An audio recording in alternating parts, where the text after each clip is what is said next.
Today we are gathered here before the learned court for the case of State of West Bengal, which is a prosecution versus Rajiv Mehra and his defense. Counsel, can you be more audible? Yes. Today we are gathered here before the learned court for the case of State of West Bengal, which is a prosecution versus Rajiv Mehra and others, which is the defense.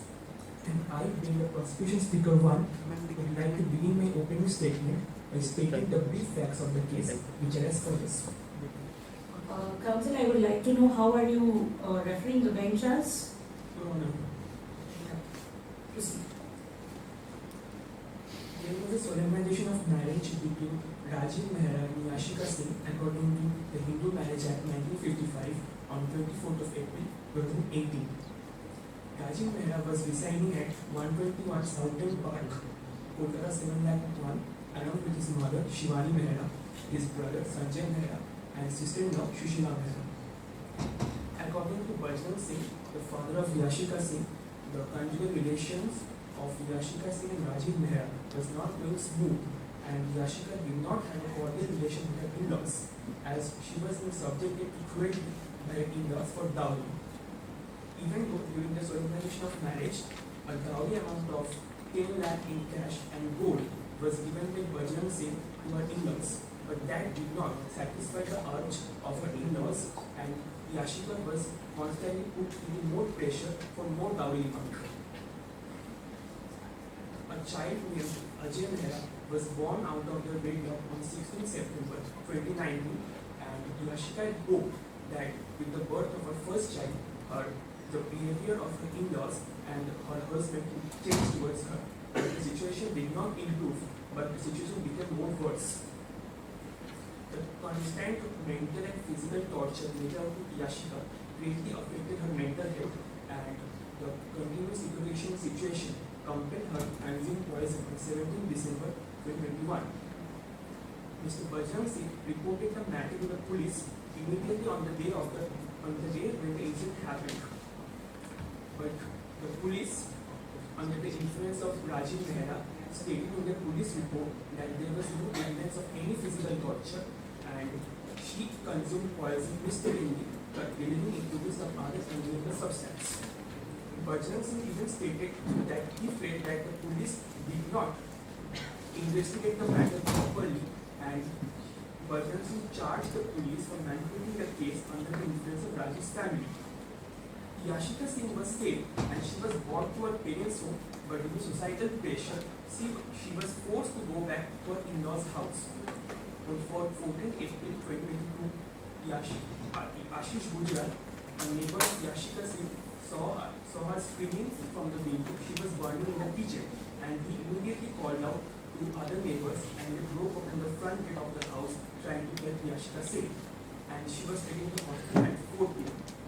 But the situation became worse at Calcutta Medical College, and she was declared dead at 7:30 p.m. due to 70% third-degree burns on her whole body. Bajrang Singh stated that Yashika Singh was subjected to constant physical and mental torture, and she even had a fight with her in-laws on the day when the incident happened on 14 April 2022.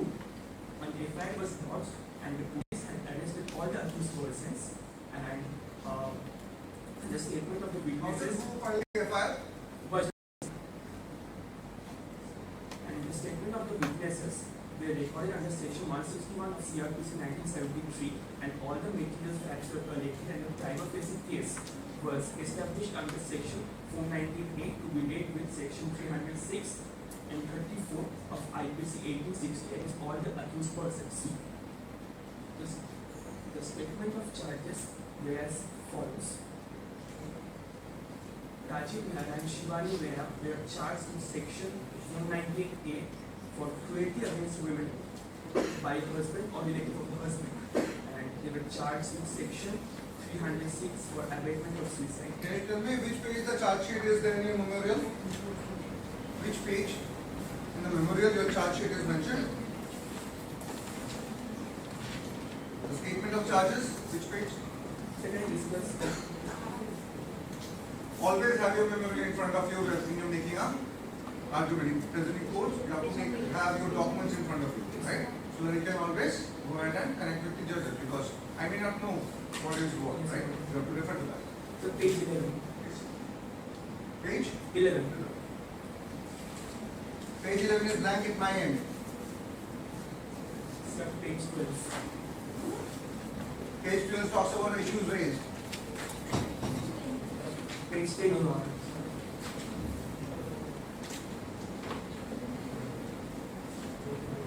Yes, go on.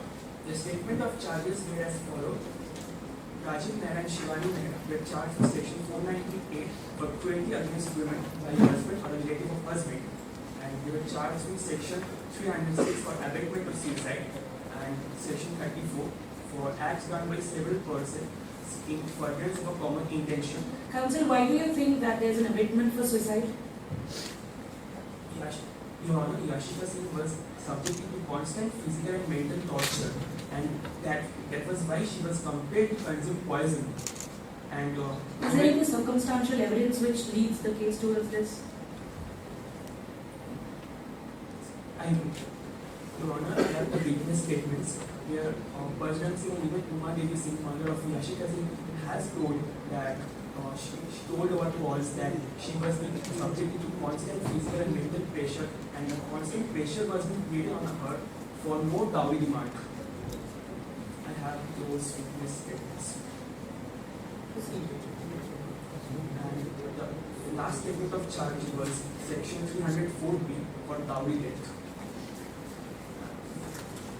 On page 12, the issues of this case have been mentioned, which states that whether Rajiv Mehra and Shivani Mehra would be held guilty for abatement of suicide, whether they will be held liable for dowry demand, cruelty or domestic violence, and in light of the above circumstances, whether section 304B be invoked, and is there any element of suspicion of third-party involvement in this case.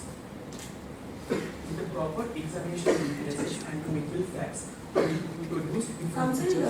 I would like to know that why do you think that it's a dowry? It's a dowry demand. Yashika Singh has told our calls to Mr. Bajrang Singh and Mrs. Uma Devi Singh. Whether do you have the record of these calls? No, no, no. So how the counsel will prove these conversations? I have to witness statements. The witness statements are sufficient, what the counsel thinks. How the court will believe that the conversations which you are telling us right now or briefing us right now are true?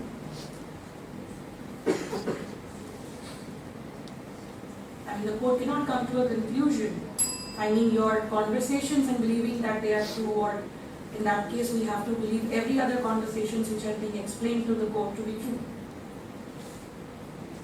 Your Honor, I have no other evidence as such, but only just stating witnesses. Apart from the witness statements, you have no other exhibits. So, why the court should believe that it was a dowry? As per your statement, she was given some jewelry, right?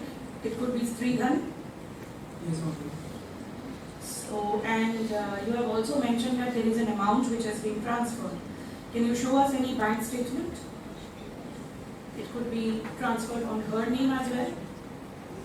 So how the court will believe that it's a dowry? Your Honor, we have an eyewitness in Mrs. Uma Devi Singh who has seen at the time of marriage that 10 lakhs in cash and gold was given to Rajiv's family. Who was the person who took the this particular gift? Rajiv's family. Your co-counsel can come in. No, your co-counsel can come and present this.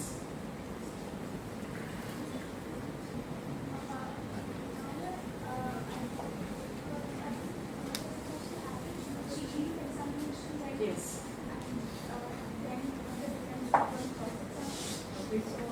They have to tell us what is the procedure they follow. I have to give the opening statement first, then I will proceed with my chief examination. So you have to leave the court. With the permission of the narrator, can I begin with my chief examination? Oh. I would like to call my first witness, Mr. Bajrang Singh.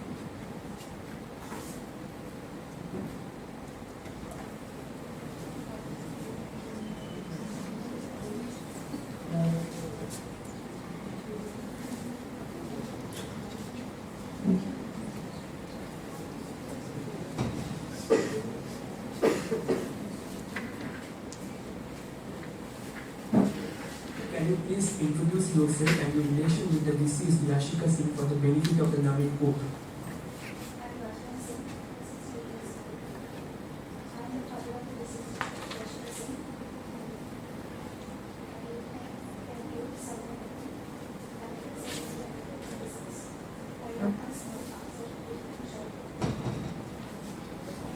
Can you please state the Navin Court on which date did Yashika get married and with whom?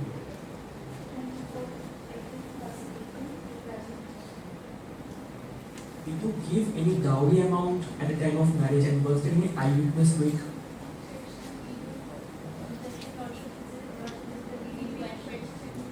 Sustained.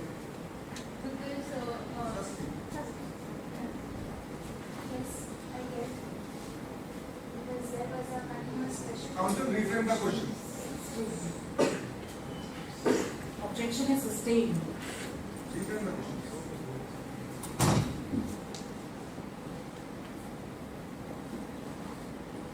Was there any eyewitness to the dowry amount you gave? Objection. Sustained. Counsel, reframe the question.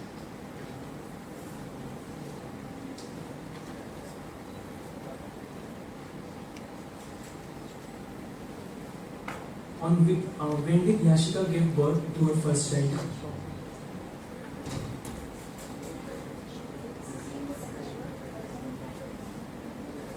And did you bear the expenses of the first child alone? Yes.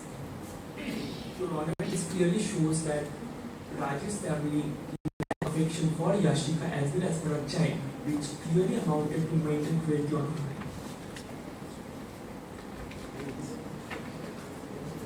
On the day when the incident happened on 17 December 2021, do you think that Yashika consumed poison by mistake or did she really try to attempt suicide? I don't think that was a mistake. Overruled. I would like to hear. I don't think that was a mistake at all. And there was continuous mental harassment which was being pressurized upon my daughter, Yashika Singh, due to which she was compelled to become shoe-person. Did you report the matter to the police? Yes, I did. And did you feel that the police investigated the matter properly or was there any influence exerted by Rajiv's family over the matter? I think the police didn't look at what up to which extent they should have done. I think there was a huge influence from the side of Rajiv's family, which Counsel, I would like to know where is the FIR copy or the complaint report you're talking about right now? Is it part of the exhibits? No, it is a brochure exhibit. Is it part of the exhibit? Yes. Which exhibit number? You have filed an FIR regarding the consumption of poison. Can you direct us to page number? Yes, Your Honor.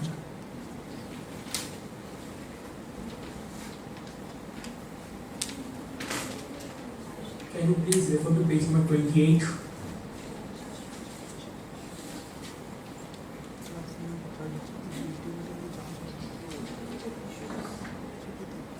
Page number 20 does not have the copy of complaint. Sir, Your Honor, I'm talking about the brochure.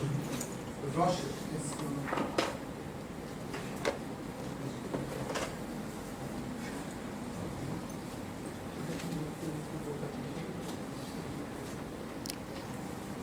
You're talking about this. Yes, Your Honor, the charge sheet. There is a copy of the file you had filed, which is stated. There was a complaint filed by your witness, right? Yes, Your Honor. There is that complaint. There is a piece of FIR. If it is Page 32, Your Honor. Please.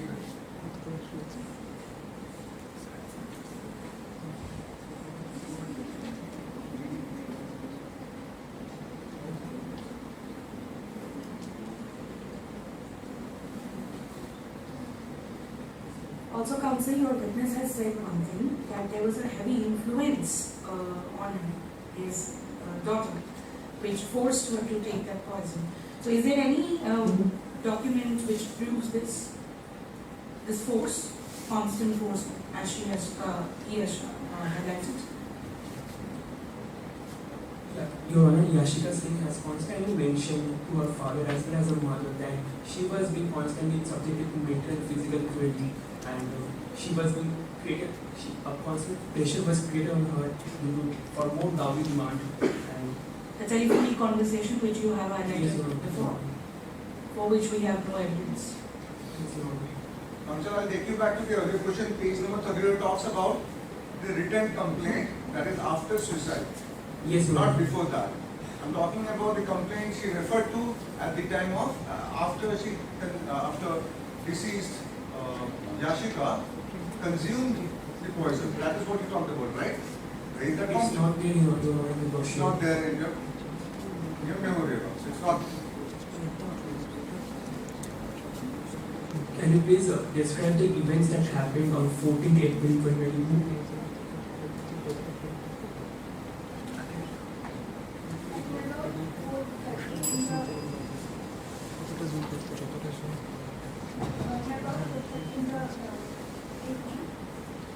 I got a call from a neighbor who was Xavier Law School. He called me and said that he had seen my daughter, this is daughter, Yashika Singh. She was found born in the kitchen of her home, and then I went to the hospital, and about 7:30 p.m. I got the hospitalization news that she was dead due to 30 burns all over her body. Do you think that there was a third party involvement? I don't think there was any third party involved. It was completely Yashika Singh's in-laws and her husband. They were constantly forced her to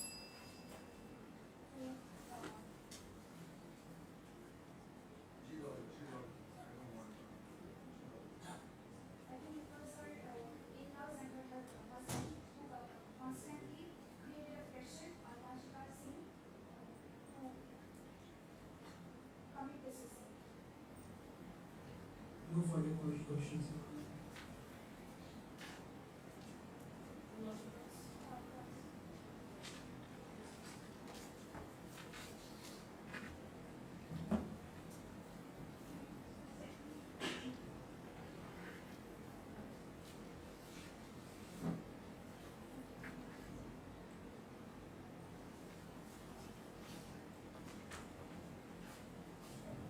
So I would like to seek your permission in addressing the mention as your option. Another thing before I start the class, we have a submission to make. It is in our memorial. The cover pages have a typographic error in the name of the prosecution. So if you could please give us the permission to make a submission. Nothing changes except for the name of the prosecution, which has been made with an error there. Okay.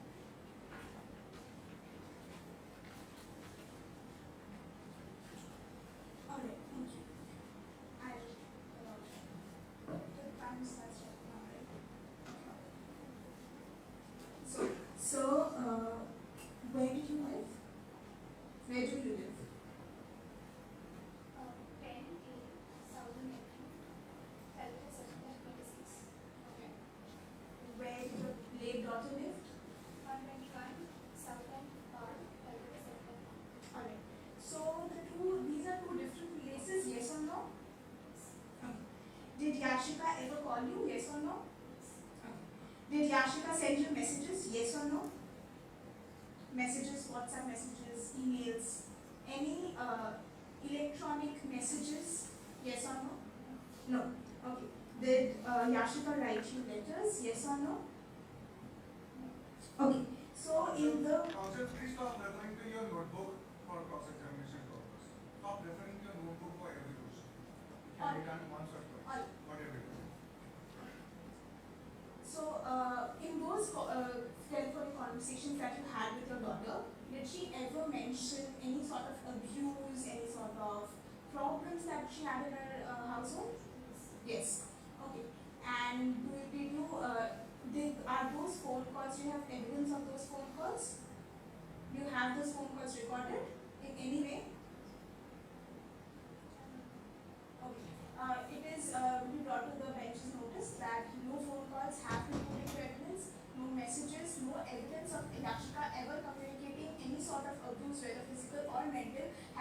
provided to the court, and that's stands different.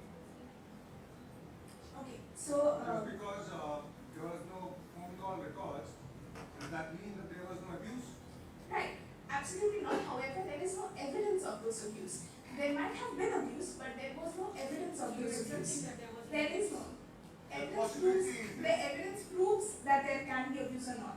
The evidence is what brings to our notice. No, but the council just said there can be an abuse, so there is a partial acceptance. If ever in any other case there had to be an abuse, there had to be some evidence, whether medical reports or verbally talking or anybody else seeing that there is abuse being meted out to the victim. However, in this case that is not done, and the prosecution has failed to bring forth any documental circumstantial evidence that proves that there was abuse. So there was no abuse. That's the stance of the defense holds. Alright. So, did you, when Yashika married Rajiv, did you like him? Was he a good man? Yes or no? When Yashika got married to Rajiv, your son-in-law, did you like the gifts or anything to make her life a little more comfortable? Give gifts. Okay. And will those gifts make her life more comfortable when she is in her in-laws? If she is ever asking, had she ever asked you that she wants to make her life more comfortable with her in-laws? So did you give her a gift? Would you give her a gift then? If to make her life more comfortable in the in-laws' house?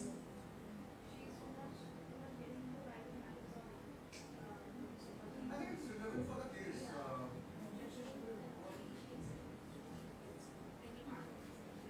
So you accepted that you gave gifts. So my question is, in her in-laws' house, would you do anything in any manner to make her life a little better, more comfortable? Yes or no? You would. So you made a claim that the 10 lakhs that you had given was in form of dowry. Can it be that that dowry was not dowry, but it was a gift to Yashika to make sure that she lives a comfortable life? Because I have given the gifts, one of gifts only, and then I was 10 lakhs were charged, forcefully charged. Alright. So what is the classification that you made between gifts and the dowry? What is the difference? Where do you draw the line?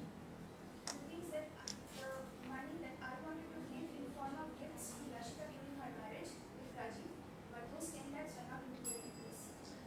It is to be brought to the bench's notice that no evidence of any transaction, whether in cash or check, has been brought forward. And while the witness accepts that they have given gifts to the victim's household, there is no clear difference between what constitutes as gift and what constitutes as dowry.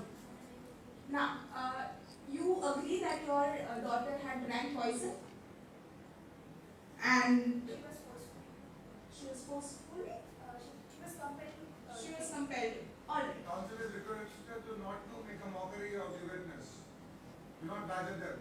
Alright. Thank you. So she had consumed poison, right? She had come back after consuming poison. She was taken to a hospital. Did she come back to your house? Okay. After coming back to your house, she was living with you for some time. Now there is claim from your end that there were negotiations being done between you and your daughter's in-laws family. So what negotiations did you make with your in-laws family to send your daughter back? That Shivani Naira is confident of Rajiv Naira, my husband, not tortured her anymore. And with the my grandson, Ajay Naira, was continuously irritated since his birth, because I wrote all of these sentences during his birth. So these are the negotiations that there is no torture, there is not any pressure for further down. They were listening to all of it. So you agree that, so according to you, physical and mental torture was being meted out to her before she drank poison. And mental torture. Alright. It is to be noted by the bench that the witness clearly states that there was no physical torture being meted out, but only mental torture being meted out. Right. Another thing is, if you knew that there was mental torture being meted out, how do you think one negotiation is going to change that when she goes back to her in-laws' house? So living in such a society where if I give my daughter into another's hand, like doesn't have, I have given my daughter to their home, it is a social stigma that says or that creates a pressure on us that no, a daughter or a girl should continue her domestic relation with her in-laws. She should continue with her marriage. But I'm going to stop you there, but there were plans of divorce happening between Yashika and Rajiv, right? Yes. Right. So since there were plans of them splitting up, what was the point in them making negotiations and going out and staying with him? My Since- daughter wanted to give it a last chance that she would love to continue her marriage. Alright, one more thing is that you stated in your testimony that you had received a call at 4:30, right? Yashika was taken to the hospital at 4 o'clock, and did you want to stay with your daughter in her last moments? Because when she was taken to the hospital, she was not dead, right? She was alive. Because she was declared dead at 7:30, right? So you wanted to stay with her for a long time. Now, the FIR was lodged at 5:30 p.m. So why would you, instead of going and meeting your daughter who was apparently dying because she was forced to burn herself to death, why would you then not go and meet her, be with her in the last moments, and go to lodge an FIR on grounds that are not yet present? I was really puzzled to do this because I was hearing the news of my daughter that she was in her death, and I couldn't figure it out what to do. So that is why there was a Just last closing statement. Just close. I'll just close it. It is to be brought to the bench's notice that the credibility of the witness can be questioned on multiple grounds, and their story does not hold true that what they have come up and spoke about it.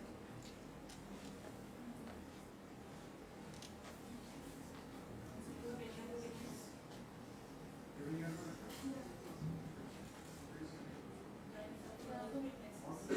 Can we request if we could bring in another witness to extend the There was no one witness present. There is a witness present.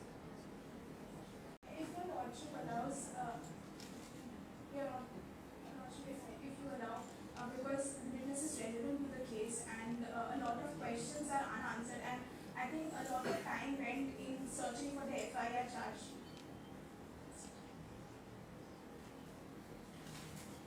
The rules are very strict. So I understand, I have to look into that, understand. because if I allow you, then I'll have to allow I everybody. understand, I completely And understand. we will be stuck there till. I understand.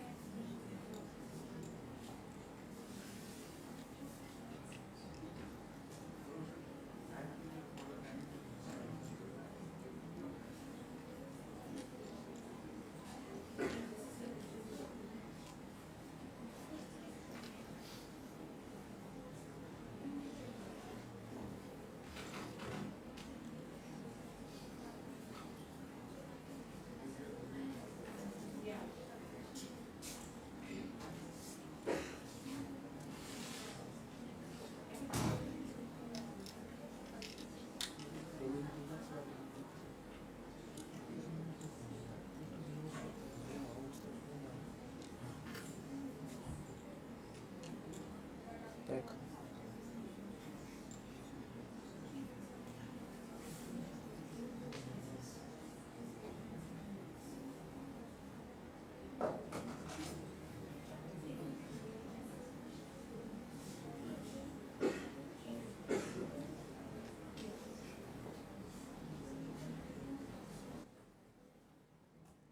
Counsel, you can bring your witness number 2. We will hear the chief and the cross 2 minutes each. This is the only one-time exceptions we are making. All the participants are requested to make sure that you wrap up, you stick to the timeline given to you so that you can present your case better. And not only present one witness. This is the only exceptions we are making. With the permission of Your Honor, can I bring my woman is.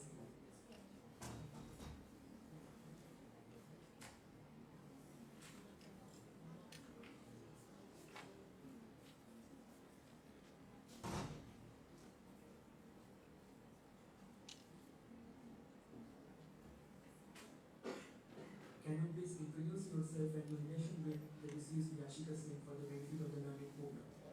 No, introduction is not required. This court has given you only 2 minutes. You can proceed with your. Did you talk with Yashika regularly, and did she mention that Rajiv had a drinking problem? I did talk to Yashika regularly, and her calls were always from her, were always in a confidence manner, and I used to get the thought at how she was at the receiving end of mental and physical torture in her in-laws' house, and Rajiv used to drink and teach her regularly that traumatized her further, and as a mother of the deceased, it was very difficult to them. The witness activities, the other witness clearly stated that there was no physical torture, but the other witness stated that there was. Overruled. They can have independent opinions.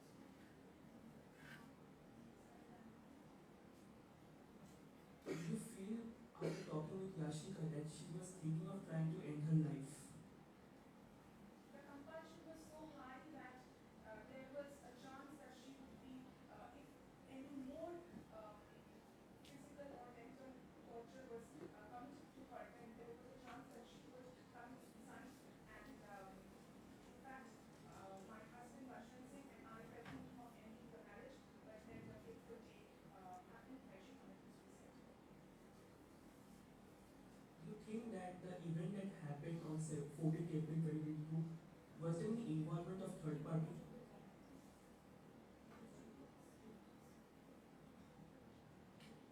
The event that happened on 14th April 2022 did not have to do with the marriage. It was simply because of the torture that was getting out to her from her in-laws.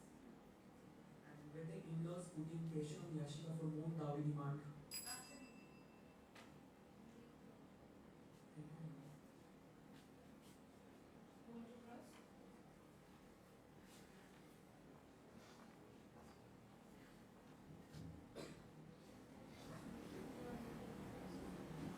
You stated that there was a chance that she was going to commit suicide had the torture being started, was increased or continued. Okay. And still you went ahead and sent her back after she drank poison? Yes or no? Yes, because of Yes or no? That's the question. The second question is the negotiation that happened. You say that the poison was, she drank the poison because? She drank the poison because? I am trying to get an answer. she was compelled to drink. She was compelled to. However, do you have an idea what the investigation report stated in the incident that she had drank the poison? It was probably something else, but then I, as a mother, I thought it might be. Okay, so you had your own opinion and it was different from what was registered in the investigation report, yes or no? If that is the case, then yes. Okay, did you take Counsel, any? can you refer us to the investigation report you are referring to? Yes.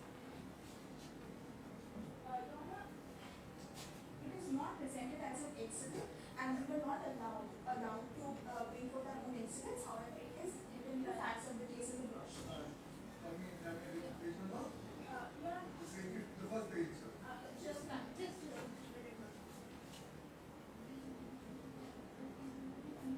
page number 50 also. Page number 50. Line?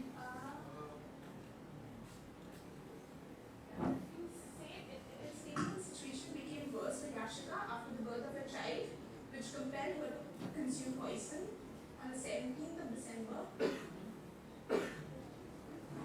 The matter was reported to the police by Mr. Bajran Singh, though the police in its report stated that there was no such physical torture meted out to Yashika. Just to the bench that there was no investigation, there is no evidence of any further investigation on this matter. The bench is not acting at all. And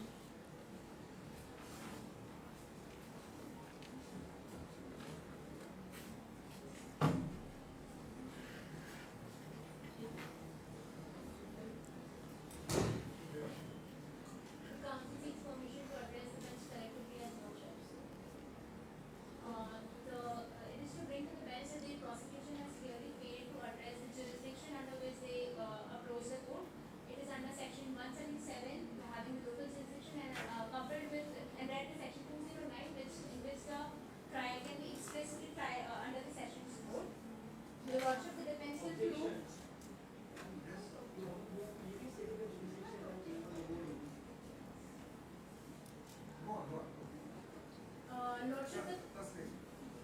Lordship, the counsel will prove that the prosecution has tried to turn a case of mere accident into abetment of suicide and baseless claims such as dowry demand, and this will be proved in the stances which have been cited by them themselves. The whole case revolves around the incident that took place on 14th of April. On the mentioned date, Rajiv, the husband of the victim, had his regular routine, started off and went out for his work. The other accused, number 2, Shivani Mehra, along with the daughter-in-law, had gone for the movies, and they had asked Yashika to join her, but it was her own decision to not join them. So, in order to not bring any more chaos, they decided to not bring any more matter further. They left Yashika. They asked Yashika to accompany them for the movies. Do you have any witness for this? Yes, we have the movie tickets attested in the exhibit. But movie, like going for a movie can be a, like, why do you want to highlight this part Because of the conversation or the relationship? Lordship, this will be proved in the further statements. This proves that there was no active participation because both the accused were not present at the site of the case. As the section, Producing movie tickets, would that amount to actually not being there? Can you come? I can bring witnesses which have seen that they had actually left, and they had also seen Rajiv go out and start for his work. This left Yashika. Also, The person might have watched them going outside, but when they have came back, do you have witnesses? No, yes, my Lordship. It is stated in the facts of the case that the door was locked. There is no other way to get out of the house. The windows is not. Do you have provided us the map of the house, the municipal sanction? No, my Lordship, that could not be provided. Why the court will believe that there is no other exit point? Because the witnesses have been living there for quite some time, and the witnesses have been provided for the Witnesses can be hostile also. Do you have any CCTV footage to prove this? No, my Lordship, but it is also in other relevant facts of the cases which also hint at the same juncture that there was no presence of any other member at the room, because the room was in a tidy place. There was no signs of You struggle. only witness for that? Yes, my Lordship. Call that person. Right. Can the bench please arouse Ashish Gujral, Who is Ashish Gujral? neighbor of the So the neighbor will ensure the fact that there was nobody else. Now the investigation officer also has stated that there is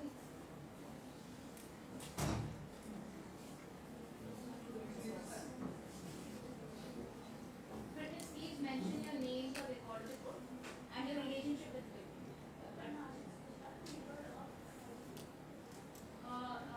Witness, how long have you known the accused? Witness, have you ever witnessed any ill manner or any wrongdoings or any quarrelsome nature of the accused?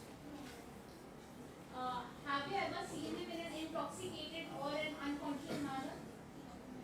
This is to bring to the notice of the bench that the witness clearly states that he has never seen him or in a ill-mannered behavior or in an intoxicated drunken manner, which completely contradicts the statement given by the other witness that he used to drink regularly and beat her. There has to be some eyewitness if it was a regular routine. There has to be some witness that will. Counsel, do you think in Indian tradition when a husband is beating her wife, it would definitely and fundamentally will happen in a public Certainly not. space? It can happen in the four walls of the bedroom where any third person would amount to piercing the right to privacy. Certainly, Lordship, but the autopsy report. There are no medical certificates produced either by the prosecution. Why we are going to autopsy right now? I'm telling you that you are saying that your witness has never witnessed is that your party has been in a drunken state and has come and beaten. Like beating his wife would have been a private thing. Lordship, there was no communication between both the parties. If there at all was any physical torture, of which the witness has clearly. And your witness stay with them. No, but the person. Then how come he can be 1% of 24 hours what's going between husband and wife? Going back to what the testimonies given by Umar Devi Singh and Bertrand Singh, Who is Umar Devi Singh? the mother of the victim. Is mother allowed in the bedroom? No, but she had regular conversation. How can a person who is being beaten up or being physically tortured not mention of any physical May happen. This is India. We have cases. but physical law, there has to be some bruises. It can be in the further question. We can see that the witness will come out and say Are that we assuming facts? no, but doctor, but if you allow the counsel to examine the witness.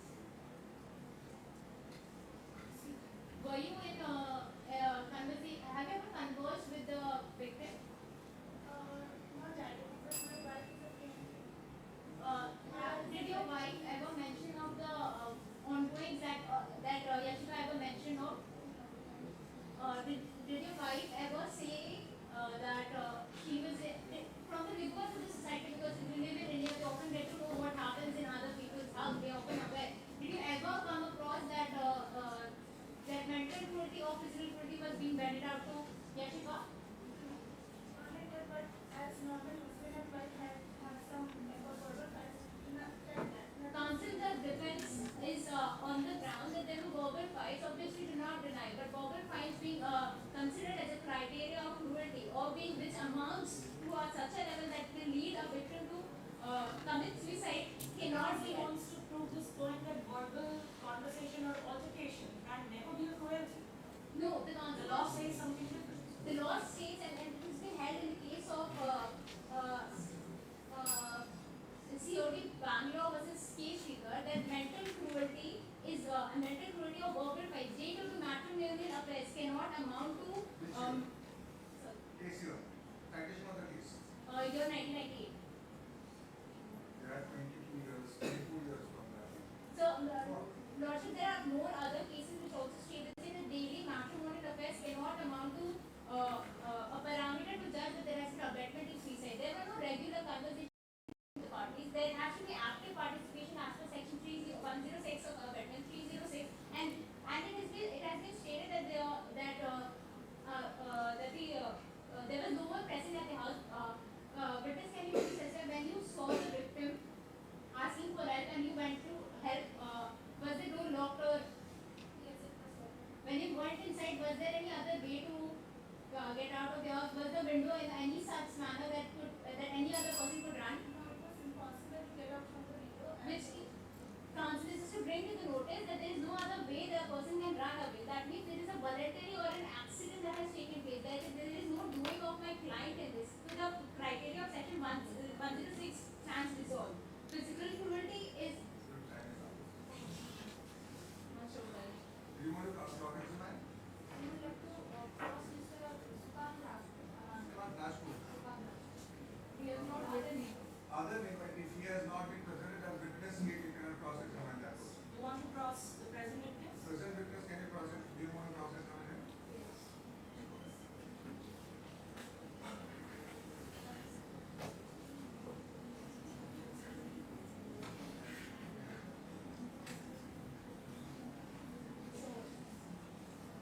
Mr. Gujral, I am addressing you by Mr. Gujral. Is that okay? So, Mr. Gujral, what is the distance between your house and Also, Yashika's use the mic, please, that you are not audible. I'm extremely sorry. So, not in the residential scope as Sir, Madam. I'm extremely sorry, Your Honor. So, what is the distance between your house and Yashika's house?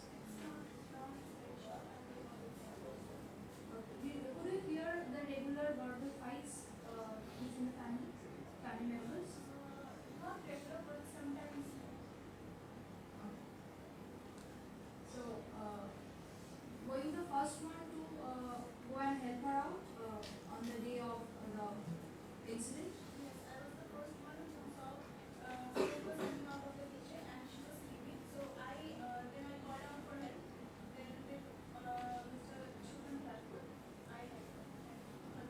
What were you doing? I was going to have some vegetables. So, according to my knowledge, she was still alive when you went inside the house? Yes. So, did she tell anything to you specifically?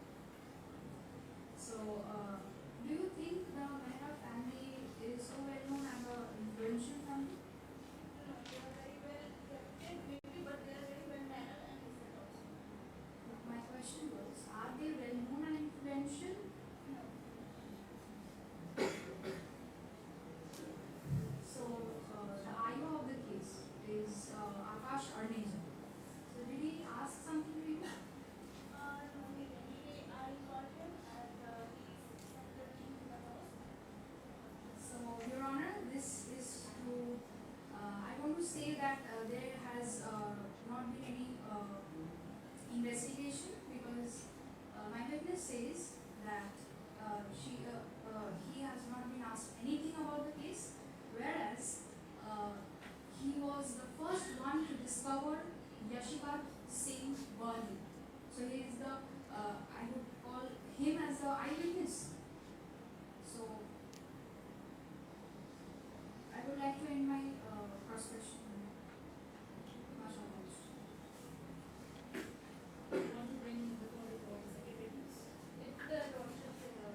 was quite acquainted with deceased. From there, I got to know that she told to my wife that she got some amount of money which she was as paying as stock.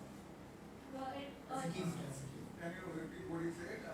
Yeah, the witness stated that because he's not well acquainted with the victim, but his wife was. His wife had come. It had come from the notice of his wife that he had mentioned of amount being given for opening of this meat shop, which is also mentioned in our memorial. Witness, we would request that whenever you are answering, please answer to the text so that we can hear it.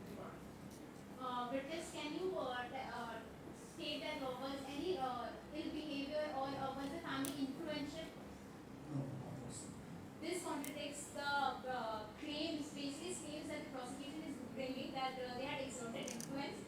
When the incident of poison being consumed had taken place, after that there was a negotiation. What was the negotiation?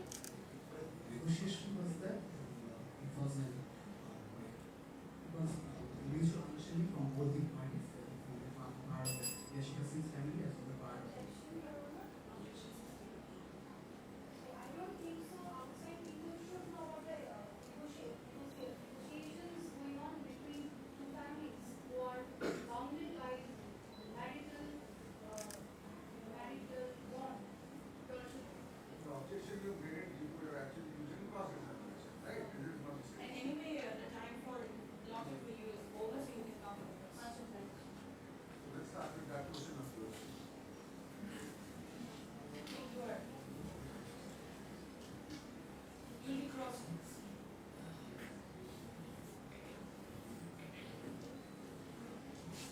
Mr. Sukant Rajput, where do you live? well, I live in Marketing South. The questions which are already addressed, we can go into. Does it have a direct nexus with the facts? Or you want to establish anything? Okay, I'll go on. So, you believe that Yashika Singh was going through some mental trauma? No, of course not. I would like to refer to page number 24 of the memo of the statement of witness in the brochure. Yes, Sukant Rajput's witness. There he has stated that he believed Yashika Singh was mentally traumatized. Can I say something? Your statement of witness is already recorded. If you can give something in your Anything that she suffers mental torture doesn't mean that she lives in the midst of mental torture. Family fightings do take place. But mental, Because are you being coached by the counsel at any point of time? No. Never?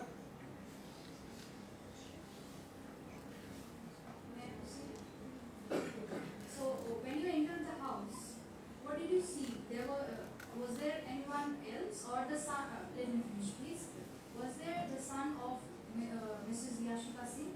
No, since I have already made the statement, there was no. So my question to my honor is that there was no one else. So this can be a provocation. Even her son was taken away from her at the time of the incident. So this may be an intentional act. Thank you. Much obliged, Your Honor.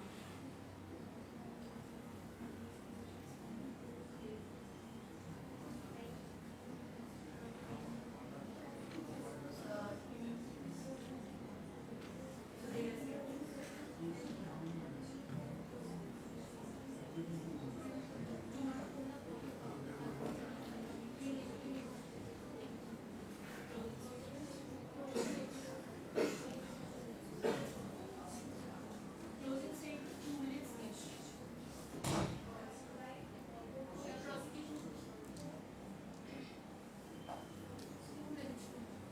So from the witness of Mr. Sukant Rajput, I think it is almost clear to the learned court that there was mental trauma which was suffered by Yashika Singh within the 7 years of her marriage, and and she was ill-treated in her matrimonial home, where she was compelled and provoked to drink poison for the first time, and again things did not change, but it became worse, and at last she was compelled and provoked by her matrimonial, her in-laws to commit suicide by burning herself.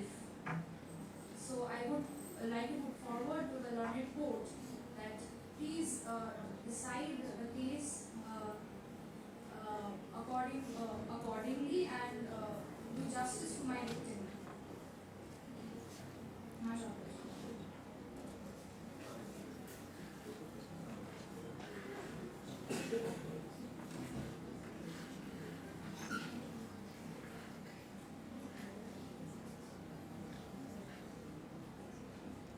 Counsel, please.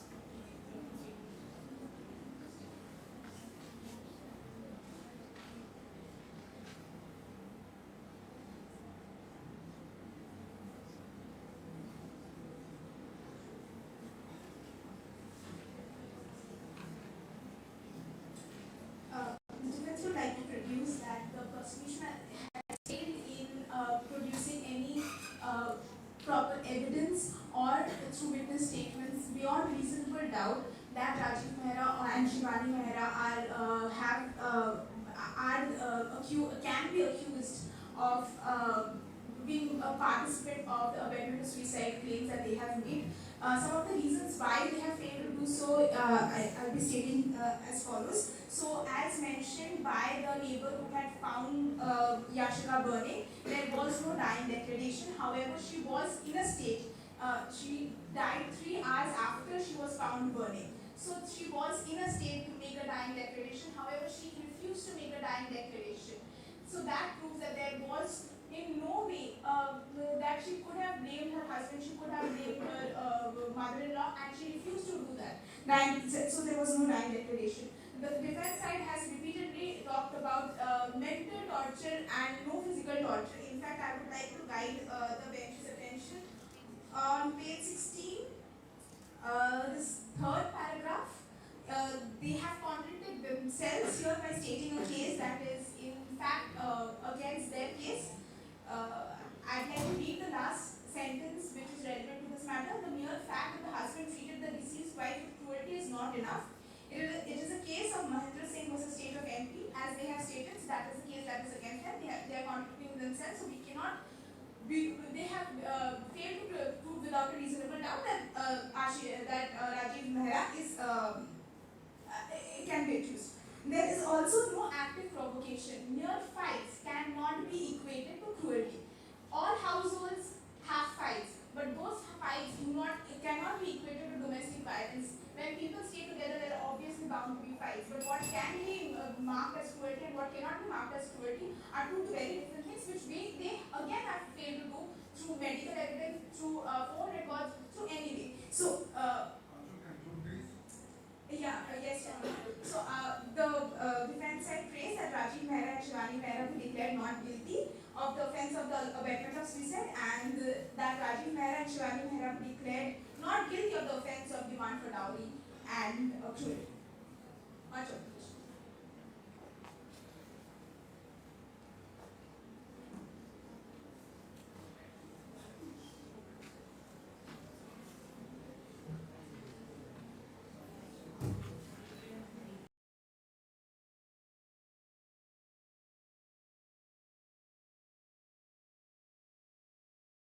As prosecution and 244 as defense, and being able to present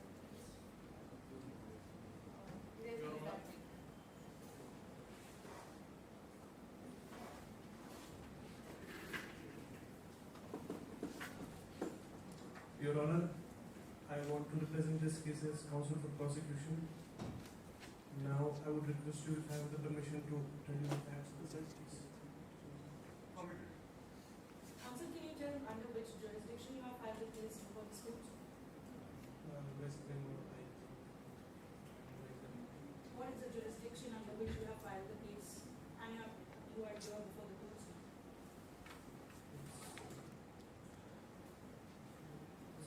I have not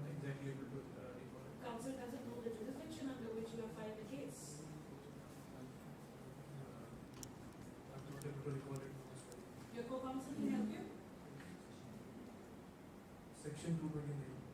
2 of CRPC. what does it say? It talks about the section Of this court? yeah. Which court the council is present before? It's district court. District court. Proceed. My client's daughter Yashika Singh, she was married to Mr. Razi Mehra as on 24th of April 2018. So the marriage was performed according to the customs and rituals of Hindu Marriage Act 1955. This is the point is clear between the prosecution and the defense that the marriage was conducted according to the Hindu Marriage Act 1955 only. What happened is then the marriage was agreed upon by paying dowry of rupees 10 lakh and some gold as and some gold. Counsel, you said the marriage is agreed upon certain monetary amount. What are you talking about? Is it a meher amount? It's dowry. It's Sir. Hindu Marriage Act, right? Yes. So, why are you talking about? Is it a contract by any means? No, sir. It's dowry. It's dowry amount. Dowry amount. Yeah. Okay. So, based on that dowry amount, the marriage was. Yes. Council has any evidence to prove that it was a dowry? It is the statement of witnesses. Just on the basis of the statement of witnesses, the court has to believe that it was a dowry. Do you have any evidence to prove that it's dowry? Any bank statement, anything which shows that it's a dowry, it was in the name of the husband and not in the name of the daughter. It can be a street done. I exactly don't write it now, but I'm not able to. Counsel, let's talk about the issues in the issues of the matter. Let's get to the issues. What are the issues you have? So the first issue is the abetment of suicide, which Mrs. Yashika Singh's in-laws inflicted upon her.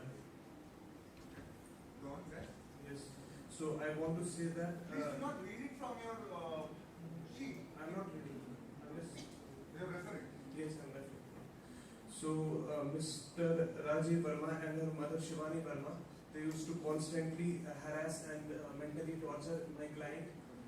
They were even they had asked for rupees 10 lakh and some amount of gold as a dowry, but they still were asking for more and more amount of dowry.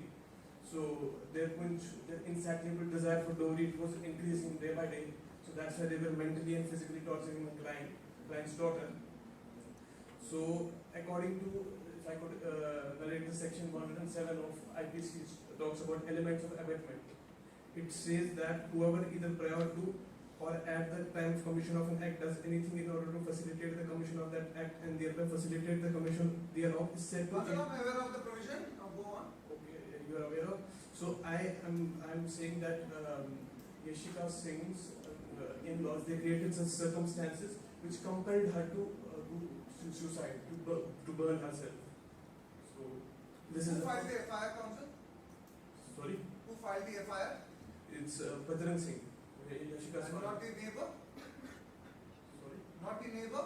There's another neighbor who informed this the police station also, right? Yes, that's So Sukha. who filed the FIR? The Bajrang Singh or the neighbor? It's I think You think? Counsel, what is FIR? first information report. What does that mean? Means giving first information statement in the police So the station. neighbor did that, I- as per the facts submitted by you. As per the facts, I think it was Bajrang Singh. Okay. Who informed the police, Yes. not the neighbor. No. Go on. Secondly, according to the autopsy report, which was submitted, there was a blue ink mark which was present over the left thumb of Ms. Yashika Singh when she when she burned herself. So this clearly shows that a probable attempt has been made by the in-laws of Yashika Singh to remove the suicide note which she may have written at the time of when she burned herself. Why the council is sticking to assumptions? Do we have any evidence which shows that she might have wrote a suicide note and it is not present right now? We don't have any evidence, but I'm talking on the basis of autopsy report. There was a blue ink mark on the left thumb of the Ms. Yashika Singh. she may have, I am talking about the possibility, she may have tried to write it down, or she may have got some ink on her fingerprints. So I am saying on basis of it. And thirdly, I want to say that my client's daughter Yashika Singh was also subjected to dowry demand cruelty. So, according to explanation B to section 498, explanation A to section 498, any willful conduct which is of such a nature as is likely to drive women to commit suicide or to cause grave injury or danger to life, limb or health. So I again believe that they have created circumstances which compelled her to commit. Counsel, do you have any witness to say this, that your daughter, I mean client's daughter, was forced to do this suicide? Do you have any witness in support of this? There is witnesses. There was one neighbor, Sukant Singh, who constantly used to hear quarrels which were going on in the house of Mr. Rajiv Mehra. Okay, so the court would like to hear your witness, first witness.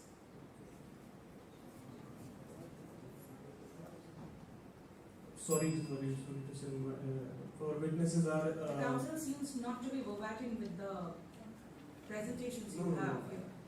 I'm sorry, it was my mistake. So we have two witnesses, Bajrang Singh and Umma Devi Singh. The court would like to hear the first witness.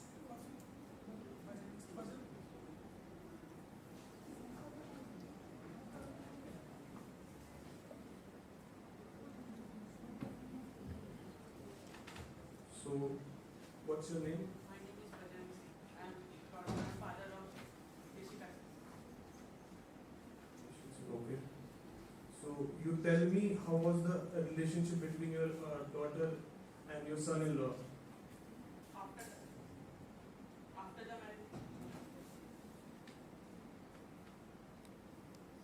After the marriage, my daughter and my son-in-law had got regular fights, and she was very upset from her.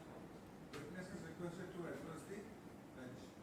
Tell me what are your questions are asked, right? Tell us. Repeat the question. Okay. So how was the relationship between your daughter and son-in-law? After the marriage, my daughter used to complain to me that my son-in-law Rajiv Mehra used to beat her and abuse her and torture her for the dowry. How she communicated this to you? Was there any telephonic conversation? She communicated this to her mother and through phone conversation. So it was not a first-hand information to you? No. Somebody told you? Yes, to your wife? My wife. Secondly, I want to ask. Can I ask? Yes, of course. So when the first baby was born of your daughter, who bear the expenditure of all those? The first baby child was born on 16 September 2019, and I bore all the expenses of mine. How is that relevant that you bore the expenses? How is that relevant? Actually, Why is making that statement? By chance, are you coached by your counsel at any point of time? Are you coached? Are you taught tutored by your counsel? no. Nothing like that. No. So The question still remains that how this question has a nexus with the present case. So this the one which I talked about. Baby. Yes, that the deceased father has borne all the expenses of the first birth of her child. So it directly implies that Yashika Singh didn't have good relations with her husband, so that he couldn't bear all the expenses, and Not his bearing father. cost, not able to bear cost does not amount that they don't have a good relation. How you are concluding that? Counsel? There may be a possibility that the husband is not in a good financial status. But the family was a well-reputed family. They had a steel manufacturing business, according to the facts of the case. They were quite well off. So why they couldn't, expand on their Proceed with life? your next question. So you tell me, how much amount did you pay in dowry? I paid 10 lakhs and some gold in dowry. And 10 lakhs in gold. 10 lakhs in gold. And So did they compel you to pay more dowry after paying? yes, after the marriage they compelled more.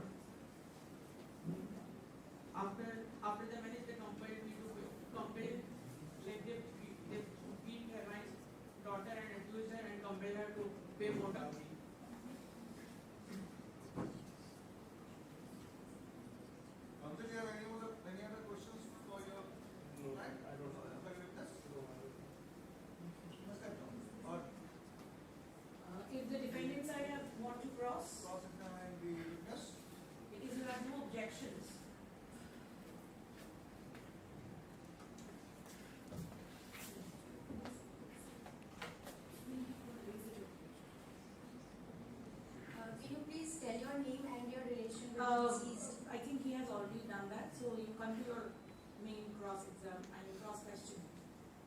The cost and expenses that you bore for the birth of Ajay Mehra, was that forceful, or did you do that willingly? It was forceful. What makes you say? I mean, then why did not you say that in your statement that it was forced? My daughter it was for the betterment of her daughter. I didn't told because they were already abusing and mentally harassing my daughter.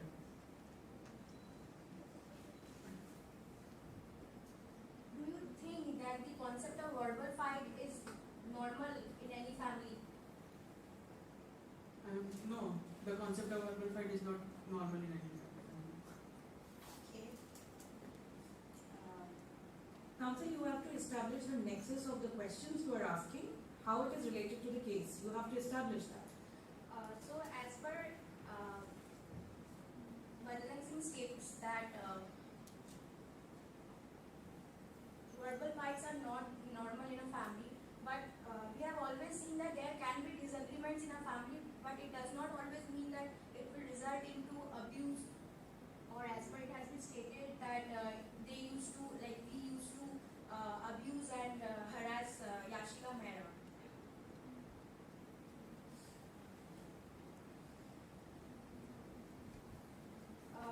You have stated that Yashika Mehra was being subjected to inhuman torture. On what basis are you saying that? Did you see any evidence of that? She used to cry a lot. I'm asking, did you see any evidence of her being physically tortured? No, I didn't. But you have said that she has been, your counsel has stated that Rajiv Mehra used to come drunk and beat Yashika Mehra, and someone who has been subjected regularly to physically, how can you not see? And being a father, did she never talk to you about it? She talked to her mother on the phone call. She was living in her. She was living with her in-laws. She was not living with me. So how can I see the physical torture? But there was a in the poison consumption report. If she was being physically tortured, after that she stayed with you for a month. That's been stated. So even in that duration, you did not see anything. At that time, she was staying with you, right? I didn't notice. Being a father, you did not notice that your daughter was being physically assaulted. Counsel, that is pretty understood. How women would show her private parts, bruises to her father. It's quite not swallowable in an Indian tradition. Come to your next cross question.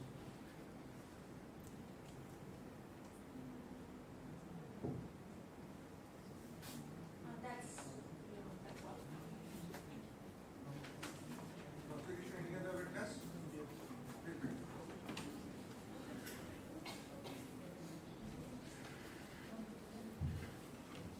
Now we would like to call on another witness, Uma Devi Singh.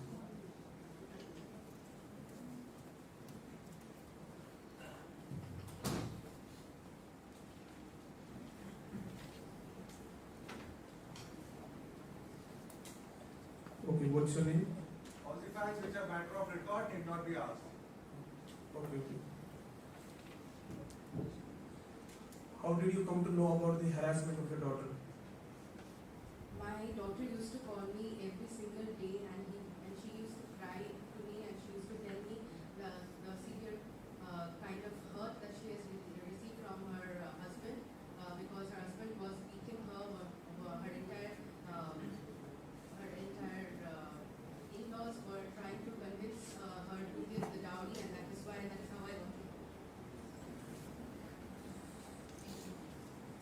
You tell me one thing, why do you think that your daughter consumed poison on 21st December 2020, sorry? My daughter consumed poison. Obviously, I was not aware that she was going to take some step. But prior to that, I remember having a call with her while she was crying, and she was not in her best mood, and she was devastated. And so maybe because of this reason, she has consumed poison. Okay, you came to know about it through phone call. Yes.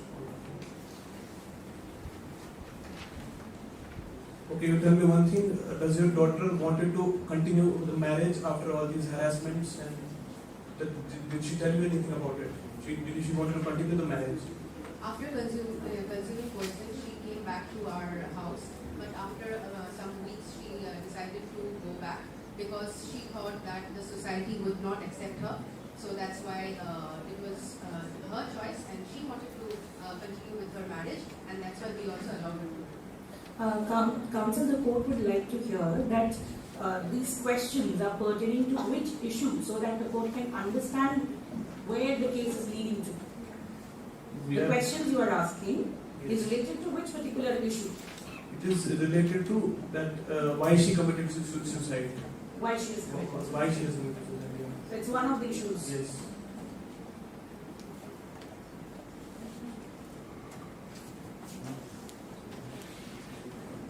Time, you are left with something, right?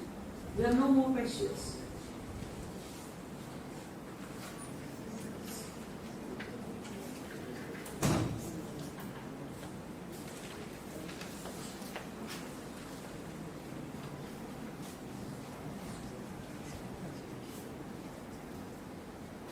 On Rashika's and your regular calls, did Yashika used to only mention about cruelty being done to her, or there was more to it? She mentioned about the intoxication which her husband was undergoing at that time. Her husband used to drink and come home and then beat her. But is there any evidential or documentary proof that you used to have regular calls? I used to have regular calls, but I'm unaware of producing evidence as a layman. So, according to Dowry Prohibition Act of 1961, under Section 3, the taking and giving dowry is unlawful. So, you have stated that we asked for dowry. So, why did you give dowry? my husband is a stationery shop owner, and Bajrang Singh's entire family was involved in a very big business of manufacturing steel. So we thought that this marriage will be good for our daughter's future, and hence we approved to what they wanted. And we thought that it was, although it's a social, it's an evil, but we thought that it's okay to go along with what they are saying. Now that you have made a mention of Dowry Prohibition Act, right? Have you submitted this in your submissions? Yes, it has. Can you lead us to which page number? Page number. Page number of your memorial submission.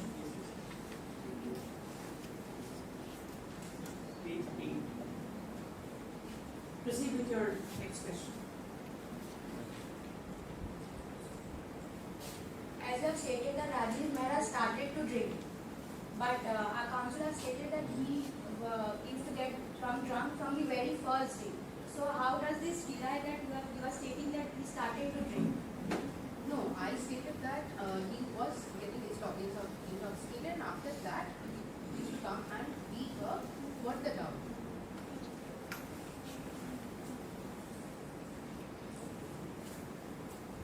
Why did you let Yashika go back to her matrimonial home after she stayed with you for a month?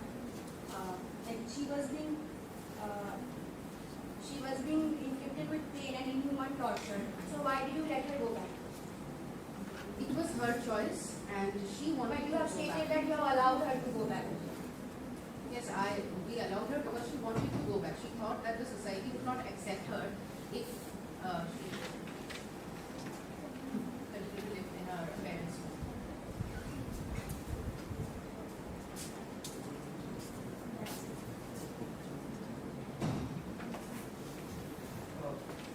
Prosecution, do you have any more witnesses?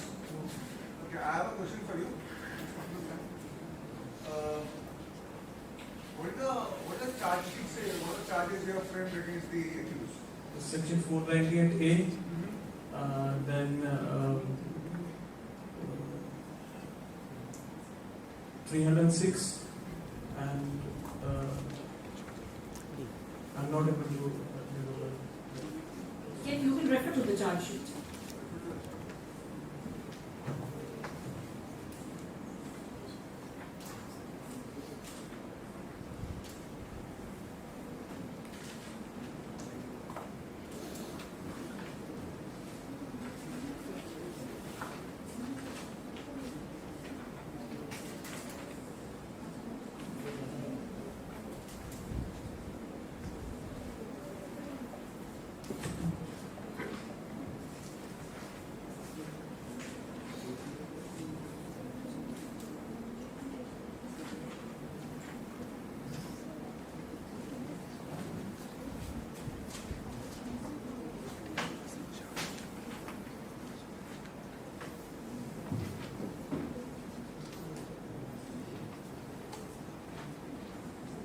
So it is section 498A, 306 and 34. Great deal of time is spent on dowry death and dowry issue. Where is the dowry issue? There is no charge. There is no charge on dowry. Why did you spend time on that? It's a valuable time of court you have taken away because there is no charge. There is no charge on Charge sheet doesn't talk about It that. doesn't talk about it. So why did you spend time on that? But this is connected with, Your Honor, it's connected with section 498A, cruelty. All things are connected together. 498 is a cruelty at matrimonial home. Yes. So it may start after the marriage also. It has no nexus with whether during the marriage dowry was taken or not. The council has to be very clear with 498A. Yes. But the cruelty which happened, it was basically due to the dowry demand. So it has a Against connection the with. court, as per the rules of the court proceedings, the Yes. court is not supposed to hear that issue which you are not raised in your plaint. Yes, that's true, but these were the sort of connected things, that's why it happened. Otherwise, Just wanted clarification on that. So the witness can be addressed.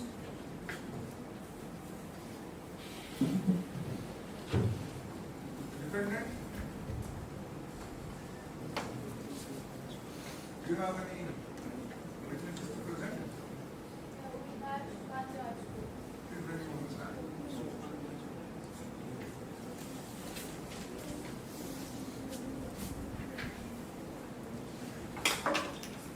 Good afternoon. It is my pleasure to What are you defending against? What are charges you are defending against? domestic violence, abatement of suicide, and dowry debt. Dowry debt under which section? Section 304B of aegis. That has not been part of charge sheet. Why are you talking about it then? Why are you defending? That's something which has not been charged against your client. Why are you defending that? Is it charged? We just discussed right now. Read out the charge sheet. He read out 304. You have a copy of the charge sheet, I believe.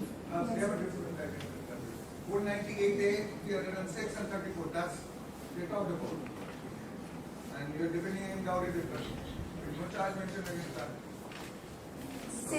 Since our client Rajiv Mehra has been told that he used to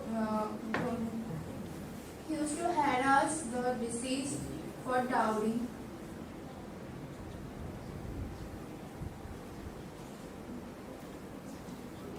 He has been told, but will you defend your client based on what he's told or based on what it is in charge sheet?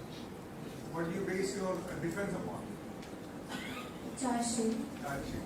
So what are things you're defending against? abatement of suicide, and cruelty at matrimonial house. Fair enough. Please keep it in your mind and then only put your witnesses on the stand based on that. So, may I proceed with the question with Mr. Sukant Rajput? What is your name? I am Sukant Rajput. Where do you reside? I reside near 121 sir. As you have stated in your statement that things spiraled out of control when Yashika consumed poison, how could you say this and what basis? Well, 2 years back, Mr. Mehra had a child. So, he was like, we all hope that things might settle down. But on 17 December, we heard the news that she tried to commit suicide. So, which means that he is actually scarred. Why do you believe that Yashika had mental trauma? Is he your witness or are you cross-examining him? No, he is my witness, He is but your witness. So you are doing a chief examination. You are doing examination in It's chief. not a and- cross. So all the questions you are asking are leading questions. You can't ask leading questions in examination in chief.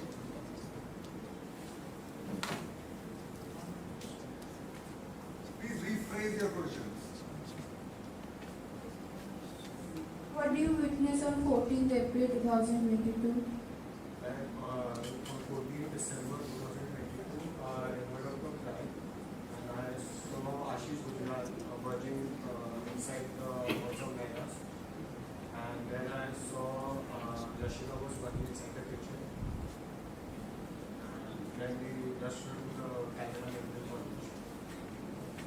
In your statement, you have stated that 2 hours surprise stay returned to her matrimonial house. Why? What is the surprise to you?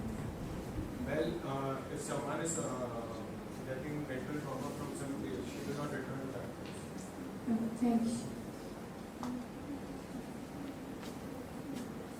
Prosecution, you want to cross-examine the different witnesses?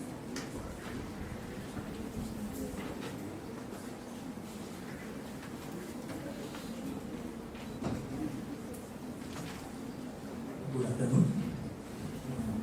My first question is, what is the distance between your house and Rajiv Mehra house? I think it's about 20 steps. I'm a neighbor of Rajiv. Pardon? I'm a neighbor of Rajiv. So I reside here where it was. Yeah, nearby how much? A minute or so.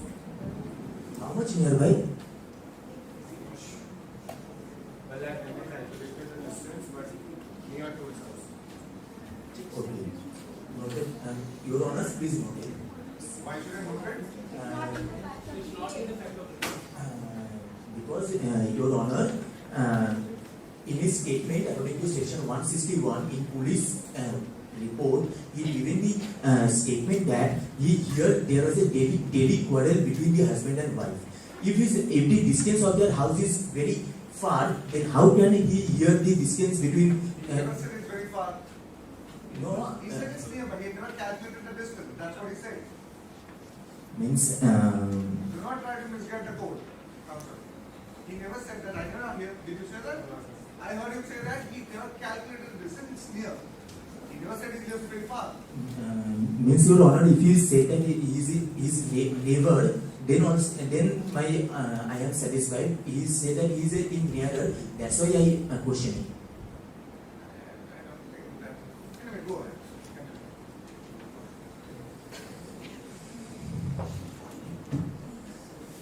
Do you think it is normal or healthy for husband and wife to fight on a regular basis? Well, there might be issues and it is dependent on different couples. Sometimes it's normal to have a little bit quarrel between them. Okay. Your Honor, according to the witness of Rajiv Mehra and his family, they said that they tried their best to support Yashika. They tried their everything to support them. If they tried their everything, then the regular fight is not there. Put yourself a bit far from the mic. Okay, sorry. If there Make it like this. Stand straight. Straight. if there was a regular Regular fight, yeah. yes, you can say. According to the statement of Rajiv Mehra and his family, they say that they give their best to support him. If they give their best to support him, then the fight Who is this him? support her. Okay. Support her. Then the fight should be not regular basis. Then it should be in interval because their demand is coming. So fight should be there. Fight should be if there is according to their statement, if this is there, then the fight should be in regular interval, not every day. This So is the council wants to say that regular fights, fights with intervals are okay.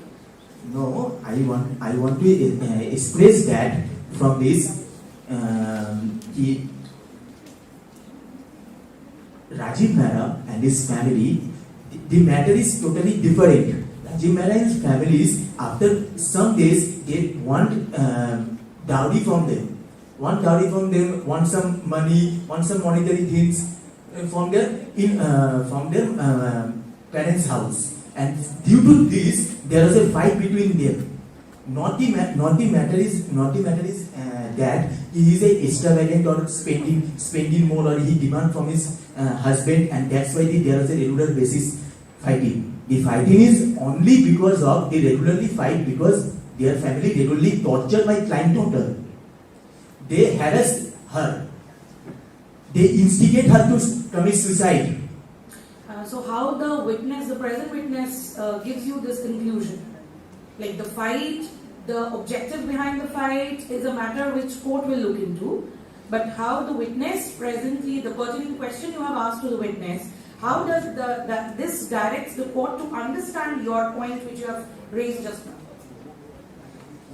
This direct, I want to convey that he said that there is a regular fight between them. If there is a regular fight, then if he is a demanding wife and he make demanding wife means it is extravagant, yeah, more spending, yeah, then he fight regular basis on with him. Mr. Councillor, any next question? I have next question. In this statement which you given, you say that after he consuming poison, when she returned home, she is in mental trauma. Why you made this statement? Can you please? I think you should read the statement. I said there was a belief that she was suffering from mental trauma. First, and second that if same I said it earlier, she is suffering from mental trauma. She will not return to that place. Your Honor, my client's daughter is suffering from mental trauma because she is continuously suffering from harassment. She is continuously suffering by her in-laws to brought money from their parents' house. That's why she is in mental trauma, and that's why she is consuming poison. And after few days, she is committing suicide by burning herself. This completely shows that she has intention to commit suicide because their in-laws continuously instigate her to commit suicide. Any more questions? I have one question. To which extent did their fight continue, and who endured the most? To which extent? Well, I heard the verbal fight between them. I was not inside the house to check what was the nature of the fight or how was it going. That's what my observation. So if you are not in the house, then how you say that? Yashika is extravagant, and yes, because of Yashika, the fight was between them. I never said that due to Yashika things were going on. Nor did I say that Yashika was extravagant. Counsel, is it necessary to cross-examine in all the occasions, or you can skip the cross-examinations if necessary? Like, if you don't feel the need for cross-examination, can you skip that? Sir, according to section 137 and 138 of Indian Evidence Act, in section 137 there are 3 stages of examination to the witness: examination in chief, cross-examination, and re-examination. And this is, and according to section 138, it is written that in section we have to cross examination in chief, means if we stand our witness, we have to ask him the question, but not the leading question. And then the cross examination. In cross examination, the statement which the given by the defense witness, the prosecution witness, with the another counsel will cross-examine them and clarify the credibility. Council, actually the court wanted to direct you to this, that we are verbatim with the procedure. However, it's a procedure. Okay, you have to understand this thing, that it's a procedure, and in case you think that your cross-examination or that particular question is not that important, or if you like to skip that, you can do that. It is not compulsory in all the cases, unless and until you can think that the prosecution or the defense in this particular case has actually given you matters which you want to refute, because that is what the policy is, right? Go ahead. Time is up. I think any more witnesses with us? We have one more.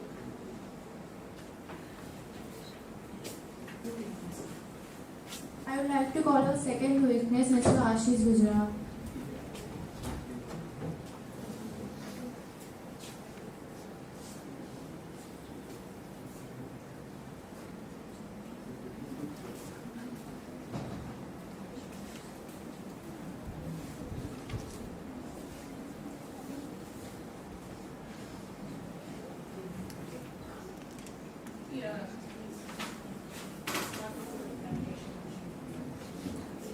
What is your name?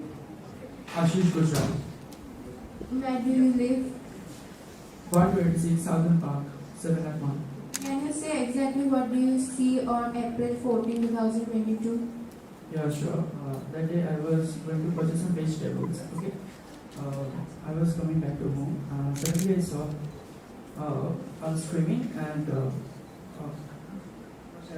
smoke. So I tried to see what was happening. So I saw Isha was screaming and burning in the kitchen. Okay. So I called to the neighbor. Sorry, sir. So that time I saw Yashika was screaming and burning, and I called two neighbors and a few vehicles were just surrounding over here. So we broke the door, and I took a blanket to stop the fire, and we sent to her to Calcutta Medical College, and I called the police also.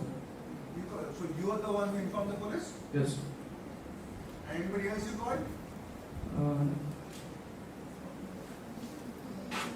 In your statement, you mentioned you could make out that there was no one at the house. Do you believe that if there was in the house, they would have saved Yashika? I think so, because if she was screaming and burning that time, so if there was someone in the house, she could save her. So you believe that the family members, that is her in-laws, would have saved her and Yes, wouldn't obviously. put her dead? Obviously. Who informed the husband then? Sukant Rajput informed the husband and the father, Bhajan. Any more questions? Would you like to prosecute? Please go ahead.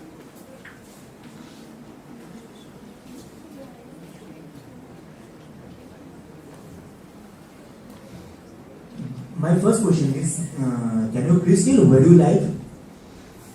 Sorry? Yeah. 126 Southern Park, 7 Again, I can hear you. Look towards enough. 126 Southern Park, Kolkata, 7 address. Okay. What is the distance between Rajiv Mehra house and vegetable shop? Also, it is understood that they live nearby their neighbors. It is an established fact, it's a matter of record, so you can skip this part.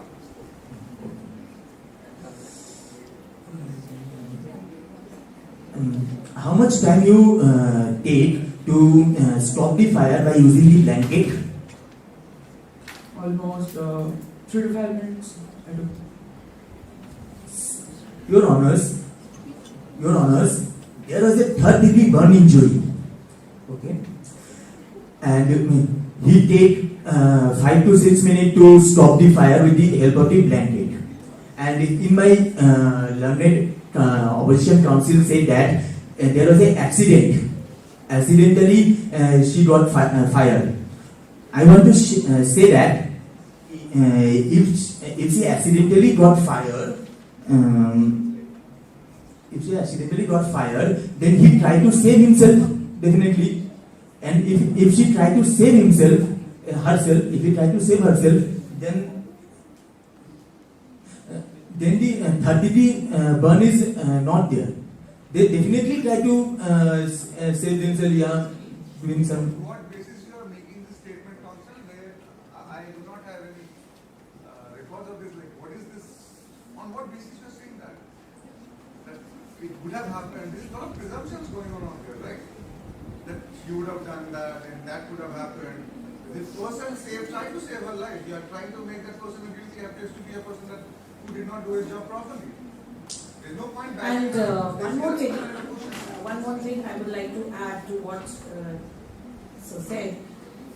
The thing is that do you think that when a person is in fire, like then also the intention matters, like whether I have put fire on me or somebody else have put fire on me? Like when the fire is there on the body, how will you determine that it was a suicide, it was a murder, or she wanted to save herself, she didn't want to save herself? We are not unable to understand why you are establishing this fact before the court. What are presumptions involved? Yes. Give those presumptions. Ma'am, actually when the fire broke, at that time it takes some time to. Counsel, have you ever been on fire? Have you ever got burnt? Was there ever fire on your body? No. How would you know that? That's not the whole thing which you can't put a point to it. Right? It's difficult for you. You can't really say that she would have tried that or not, as ma'am just said. So skip this line of questioning, come to the facts, ma'am.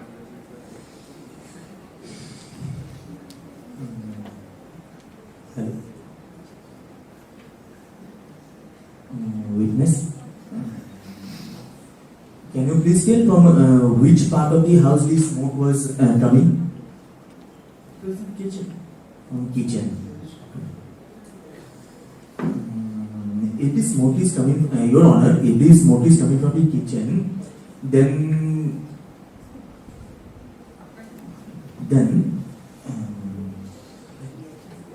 if this is an accident, if the fire is accidentally there, then she definitely tried to save himself and move to the other house, other room. Then the smoke should be from every part of the should be released from every part of the house. Here the smoke is coming only from the kitchen. It means that she has the intention to commit suicide in the kitchen. And I want to say that due to the cruelty and harassment which she is facing, and because of this she commit suicide. If we admit that fact that okay, there was a suicide and that was not an accident, then what's your next job? That is to prove there was a person involved in that suicide. It can either the person is involved or there is no person involved, right? Right now we have two people on trial, right? A husband and mother-in-law. So you have to tell me how they are involved. That is what I am looking at. Let's assume that there was a suicide, but there was any role of these two people or not. That is the question I need to know. I understand there was a suicide. Let's keep it that way. How do you say that there was a suicide and these people were actually involved in that? Let's come to that. Instead of debating on suicide or accident. I say that he involved, the suicide is occurred because of the instigation. The instigation which was made by Rajiv Mehra and his family. They instigate my client daughter to commit suicide. And they also harass, they deliberately want money from my client's daughter. That's why I say that they are involved. Where is the evidence? Other than your witnesses, father and mother, any other evidence you have?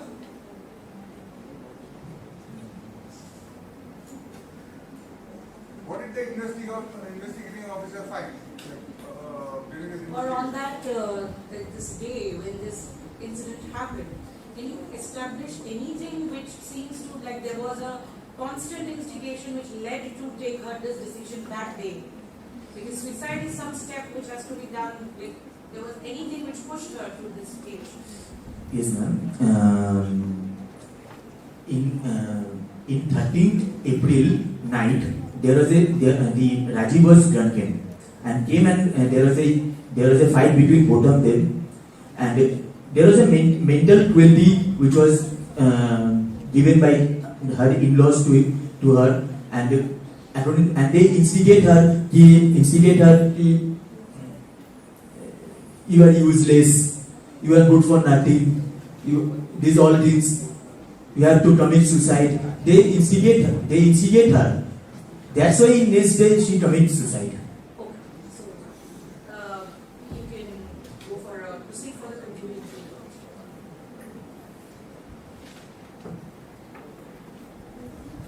Witness.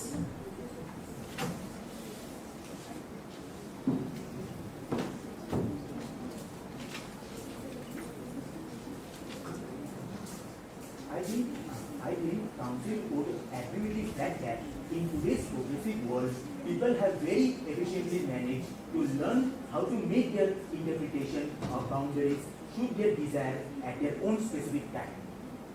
Considering all the facts stated above as to how every step of the way Yashika went through, specifically abiding by the law of the Hindu Marriage Act, and was still accused and blamed for reasons that never could have occurred to her if she would not have to face such manipulation and harassment from her matrimonial setup. It is quite plausible that everyone can see the wide range of desire constituting for love and money from both ends. So the question or the doubt that stands here today to all women who have come from a middle class family is that do they always have to be amicable to the harsh mentality of their stable and prejudiced in-laws because of the depreciating nature of the society, where they end up with nothing but self-discrimination and finally end their lives since they find no other way to justify their moral ground to the righteous members around them. It is not that only men can harass women, but somewhere there is a certain amount of good along the way when we say that the biggest enemy of a woman can only be another woman, because it is them who know best how to make others' life insufferable to an extent where they find every other door to be closed. But how many examples of such a life as that of Yashika do we need to put an end to this horrible and manipulative misery? So I plead honestly to the judge to hold Shivani Mehra and Rajiv Mehra accountable for the death of Jessica Singh, who was the dear daughter of Singh family, who dreams of having a beautiful married life were crippled in the hand of the in-laws.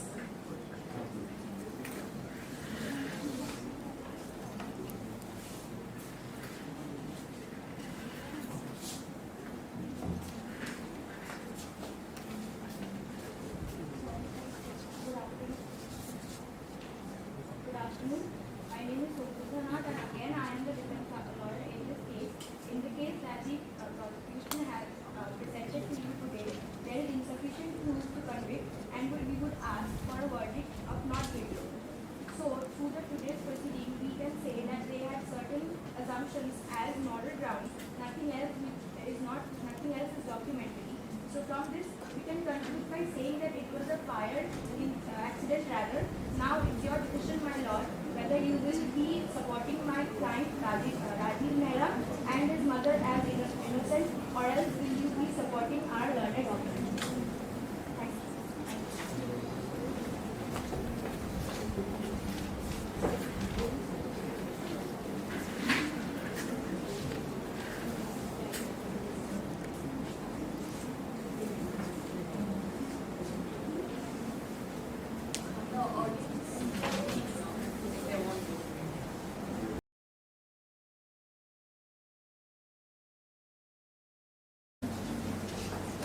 The case presented before the court is State of West Bengal versus Rajiv Mehra, and the team presenting is the Team 20 as prosecutions and Team 27 as defense.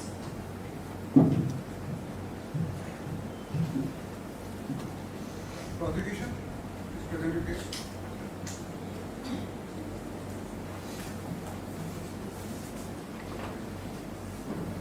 A very good afternoon to my respected lords and everyone present here. So I am prosecution speaker number 1, representing the state of West Bengal in the case of state of West Bengal versus Rajiv Mehra and others. Today's case is a case of dowry death, which is in connection with the death of a woman named Yashika Singh, who died as a result of third-degree burns. Now coming to the brief facts of the case, they are as follows.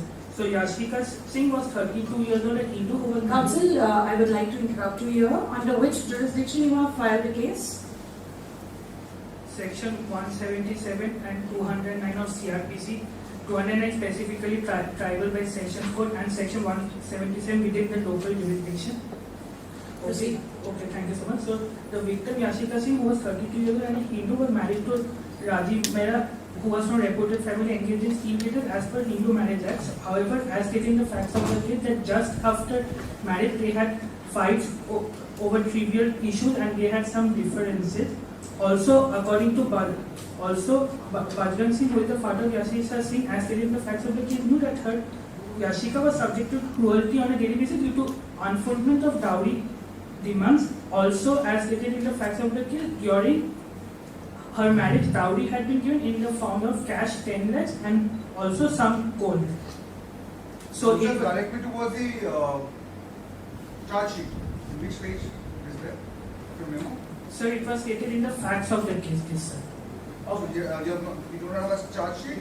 Yes, sir. Charge sheet also later it is stated, sir. In the first page of the charge sheet, sir, which is page 29, sir, of the. Are you addressing the benches, sir and madam? Yes. It's not a court etiquette. We're taking permission for that. Okay, sorry, my lord. So, yes, sir, page 29 of charge sheet, if you look, first page of charge sheet, page 29 brochure, it is stated there, as well as in the brochure facts of the case. What are the charges you are leveling against the accused? One is section 34 of IPC, which is common intention, section 498A, which deals with cruelty by a husband or relatives of husband in related to the dowry death case. Is it so? No, sorry, in cruelty inflicted in connection with dowry. Sorry, my mistake. And also section 306, where abatement of suicide. Is dowry necessary for application of 498A? Is it a necessary element? Yes, specifically, cruelty needs to be inflicted by the husband or the relative of the husband, in specifically in connection with. No, only cruelty. Now, dowry may be one of the factors. It's not. So these are the main charges. So now, once we're coming to back of the case, quickly coming to the point. So yeah, so they had differences, and Yashika went on adjusting in the hope that after a child was born, things would be all right. So also a child was born to them on 16 November 2019, a son. However, it was stated that Bajrang Singh was the father of Yashika Singh, had to pay all the expenses. Then on 17 December 2021, Yashika suddenly attempted to commit suicide by consuming poison. Though in the police report it was stated that there was no physical violence and accidentally she had drank the poison. So after negotiation, she returned to her in-laws' home.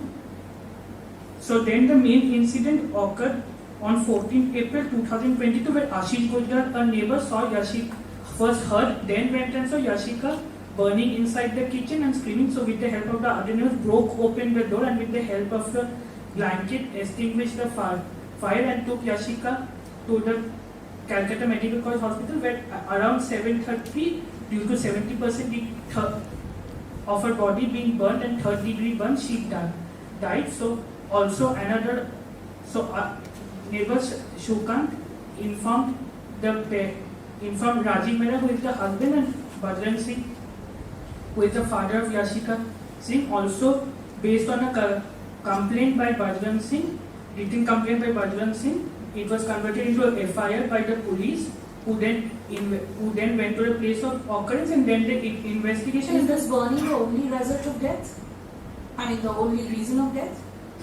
Or there is any other reason which you have highlighted in the autopsy report? No, clearly in the autopsy report, it was stated that it was as a result of forgetting the exact term, hypovolemic shock which occurred as a due to third degree burn. It is clearly stated at the end of the autopsy report.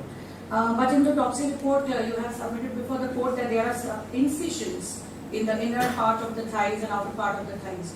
So, like, why does incisions will the court have to look into? Or why do you think that the autopsy report has made a mention of this? Incisions before death, why? So the question before the court has put forward you, do you think that this incident of burning is the only reason of death, or there were certain previous hurt before this burning was also done to the deceased? Yeah, so the police, as it has stated in its charge sheet first page, which supports our contention that, yeah, definitely that Yashika was subjected to cruelty on a regular basis by her husband and her in-laws, the family to which she had to return several times during marriage. So yeah, maybe it's possible now, and the police also support the condition as stated in the charge sheet that, yeah, she was maybe subjected to cruelty. However, you're not so sure about it. Is that the case? You're not sure about it. There's a presumption. There's a presumption, yeah, police stated in the charge sheet, and yeah, since the body was burned, so it was difficult to ascertain that why the incisions occurred, and it may have occurred a long time ago, so now difficult to ascertain as to why it exactly occurred. So yeah, so due to these reasons, so then the police arrested the accused and then charged them under section, and also did the investigation on the basis of written complaint by Advocacy, which was converted into file. So now there are four main issues related to the case.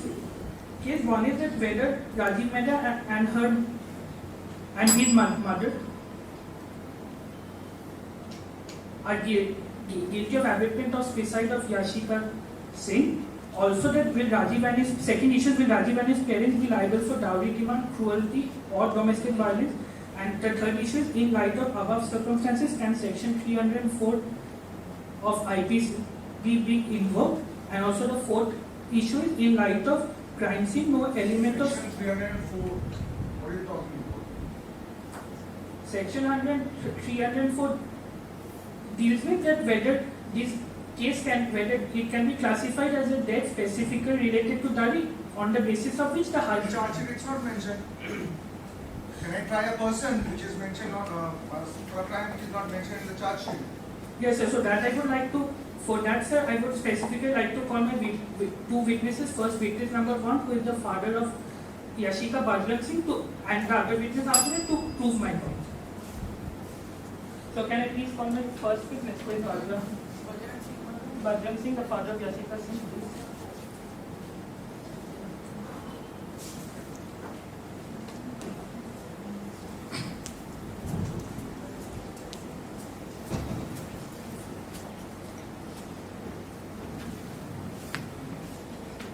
Can you just once quickly introduce yourself? Who are you and how you related to the victim? Once. Yes, I am Bajrang Singh, father of Yashika Singh. Okay.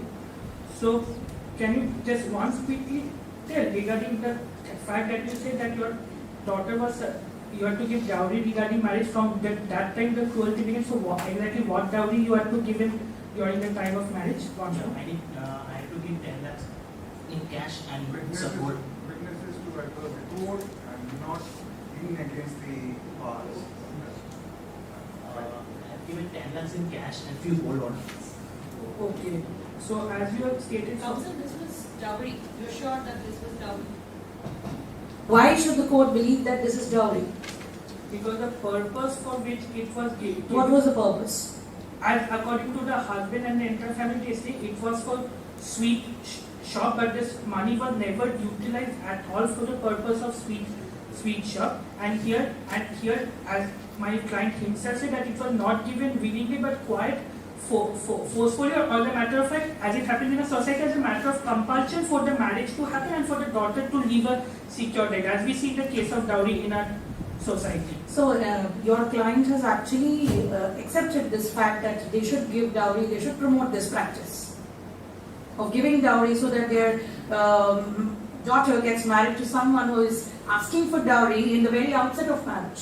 We know that giving and taking dowry is a crime, but the fact we cannot all deny in this room, how much we would want to deny that dowry is a menace which still continues in society and is like a social norm, and my client just being a normal member of society, just out of compulsion to ensure that daughter's marriage, maybe to ensure the daughter's marriage, he gave 10 lakh in cash and gold. So in some way you're accepting that your client has also done something which has made his daughter to get into the society of such people who can actually make her life hell. Because of course a parent of a daughter who is so sure about the fact that somebody is accepting dowry from them and they're giving dowry happily, might have questioned the attitude of them towards his daughter in future days.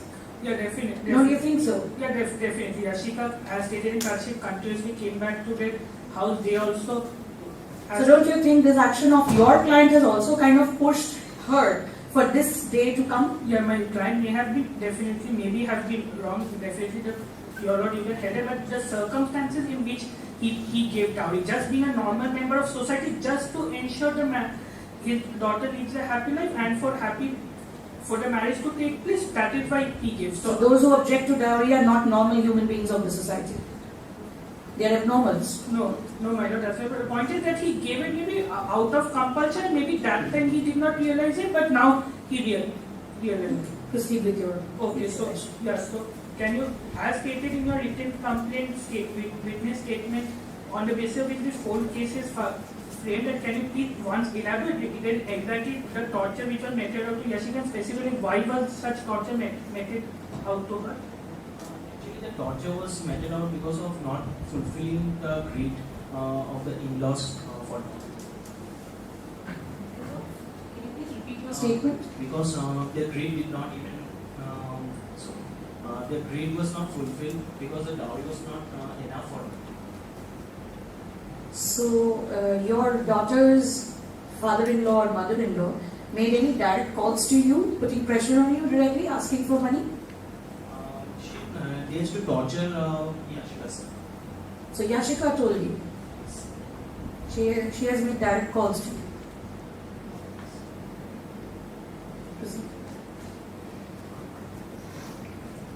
So what is the exact regressal according to you which you seek from the court? I would like the police to address the FIR that Bajrang Singh that I had made, so that You are Bajrang Singh. You have made. I had made. So I would like the police to address the matter. And, The matter is. Who filed the FIR? It was a written complaint by him, my client here, Bajrang Singh, father of Yashika Singh, which was later converted into a FIR by the inspector. Is there anybody who informed the police station about the incident? Yeah, if I'm not wrong, correct me, the neighbor Ashish Gujral only informed the police about the incident. Who did it first? Ashish Gujral, I'm guessing, informed the police, and another neighbor, Shukant Rajput, called the husband and the father of Yashika Singh. Okay, so one last question from you just. So as it is stated by you in your facts of the case that a fight occurred that day between Yashika and her husband and her in-law, which according to you is the main reason for her death. So can you once more elaborate that what exactly Yashika told you regarding the fight, and why did it occur on the day of her death? Yes. The fight actually took place because of dowry. Her husband used to torture her repeatedly, saying that you need to bring more dowry.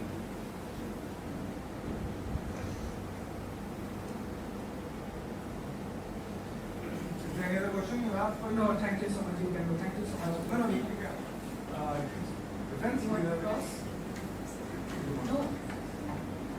You want to?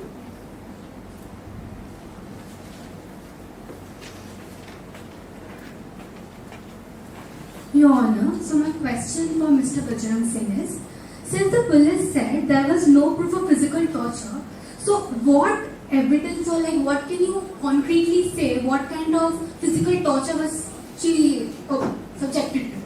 Torture, which part of the report says that there is no sign of physical torture? Where do you see it from? There was when the complaint was made, Mr. Bajrang Singh, he said that he had that his daughter was physically and mentally tortured. So I want to highlight the part of physical torture where he had said that Yashika was physically tortured, but when there was a police report, when it was conducted, it said that it did not have any signs of physical torture on Yashika.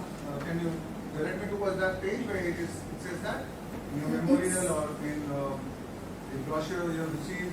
Can you direct me towards the page number? It is in the brochure. Which page number? I am not totally sure on that. Correct me, otherwise I won't know, because I have the inquest report, the autopsy report in front of me, and that specifically states that escapatory incision is present over the inner thigh and both upper legs, inner side and outer side of the both thighs. So I have the autopsy I am referring to the previous one where she was, there was an accidental case of poisoning, and when there was... I'm not talking about that, we're talking, you're questioning about the lines that she has no signs of physical torture, which goes against the autopsy report I have received at my end. Yes, but I'm talking about the part when, before... So you have to make it clarified before the court which incident you are talking about. About the earlier incident. Yes, I'm talking about referring to the earlier incident when she was sent back to her parents' house, where there was apparently a negotiation that was made. So she was... Thank you so much. So you said that there was a negotiation made, like from the in-laws, by the in-laws. So what kind of negotiation was basically made? Because you definitely said she was physically, mentally tortured and she is your daughter. So you have a sentiment. So I'm sure you would not want your daughter to go back to a place where she was tortured. Yeah, I would like to say that Yashika Singh, being a part of the society, wanted to have a good name, as well as the Mehra family. They were having good name in the neighborhood. Can you please clarify this part? Wanted to have a good name means what? Actually, good bahu? Okay. Maybe. What exactly meant by I couldn't understand this part?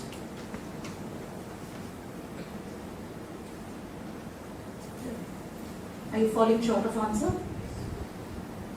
Second question. Yes. So also there was this one part when the dowry came up, but it was very clearly stated that it was not dowry, but the 10 lakhs was basically used, was supposed to be used for the sweet shop, but which she did not want to. So that is not something anybody has control over if it was not utilized in one way. So I don't think you can always call it exactly dowry. So how would you like to tell me about that? I just want to know your opinion on this. Witness counsel is asking that the money is matter of choice, how you use it. Once upon a time you thought of using a switch shop, now you do not feel like using a switch shop. How do you respond to that question? Actually, Yashika has not used the money for switch shop. Actually, maybe used by Rajiv Mehra for his business purpose. Okay. No further questions. Thank you. Prosecution, any other witness you have at your end?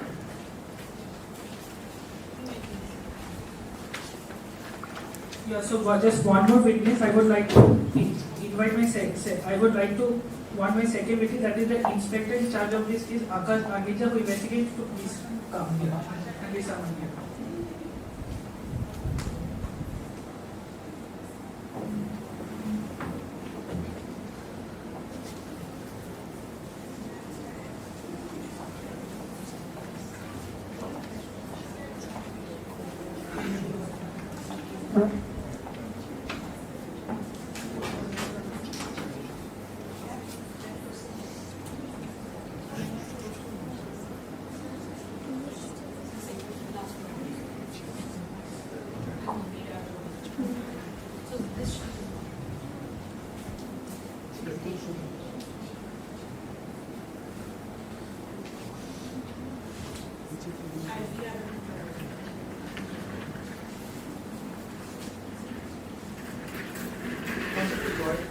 Yeah, so Inspector Akash, can you once just state before the court that as to how you came to know about this particular case of Yashika Singh? On 14th April,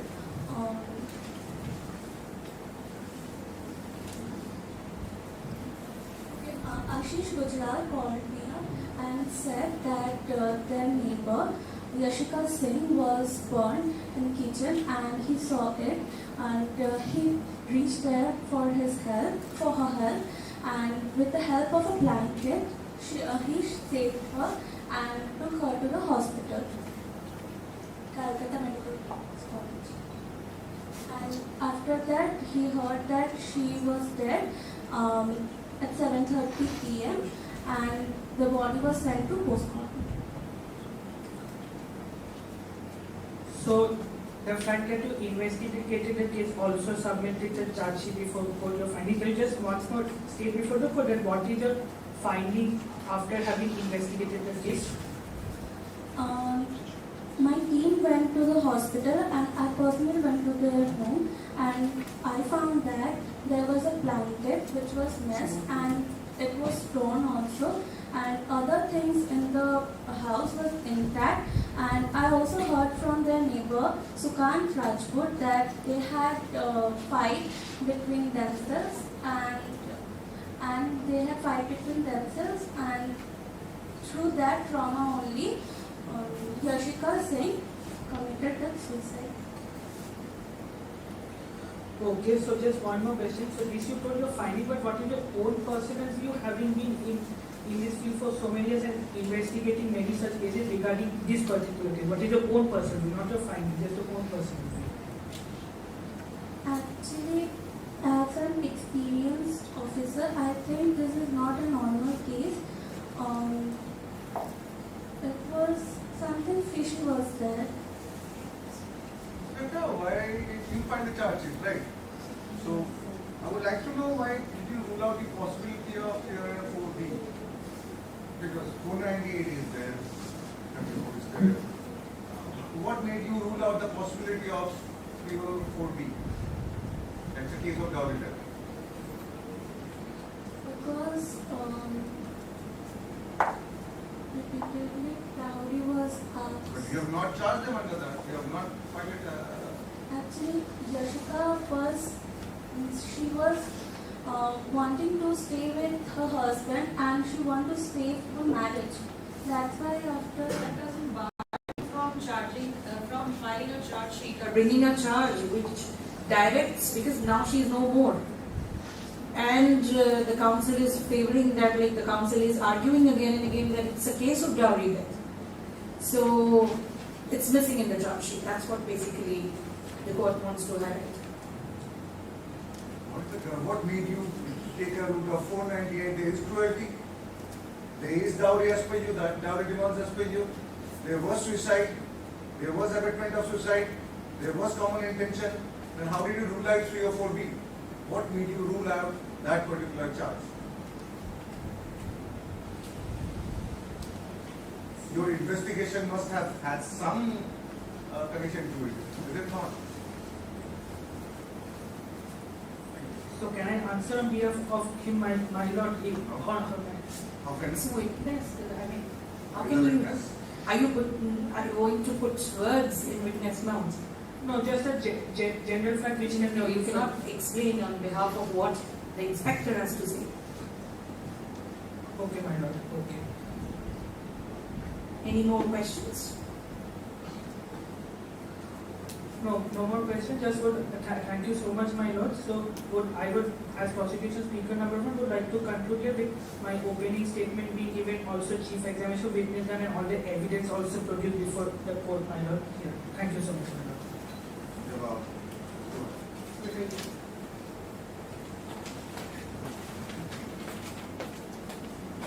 Your Honor, so I would like to question the investigating officer.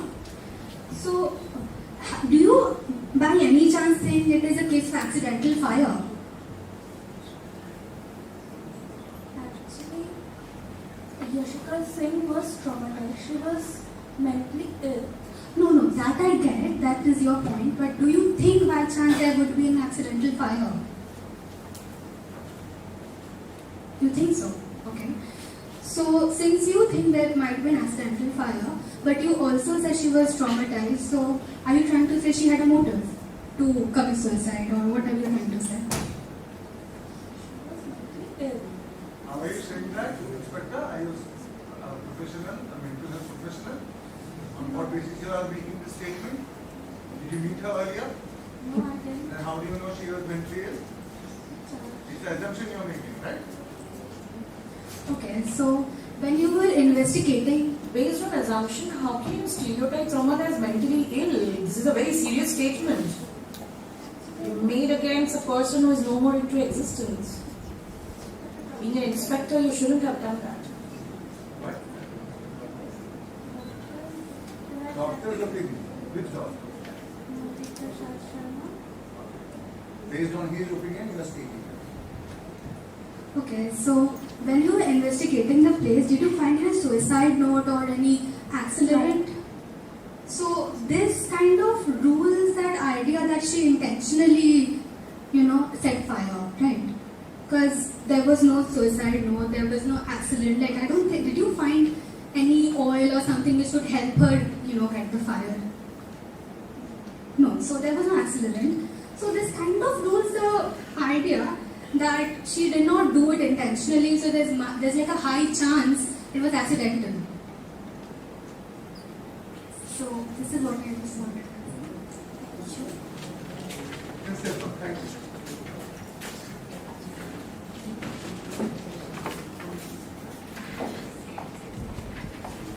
I, being the defense speaker number 1, would like to begin my opening statement by stating the brief facts of the case. Jessica Singh, the wife of Mr. Rajiv Mehra and daughter of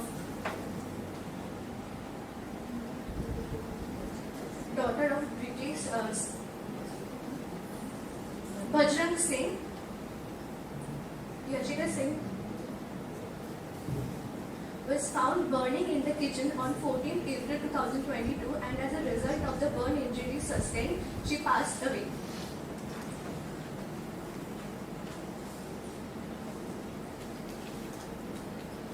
The issues involved in this case are: will Rajiv Mehra and his mother Shivani Mehra be held guilty for abatement of suicide? Rajiv Mehra and his mother Shivani Mehra would not be held guilty under this section 306 for abatement of suicide. To hold a person guilty under 306, you have to establish the mens rea. And Rajiv Mehra in this... Which part of CPC talks about, IPC talks about mens rea? Show me a provision which talks about mens rea, the word mens rea. There is the word mens rea present in IPC.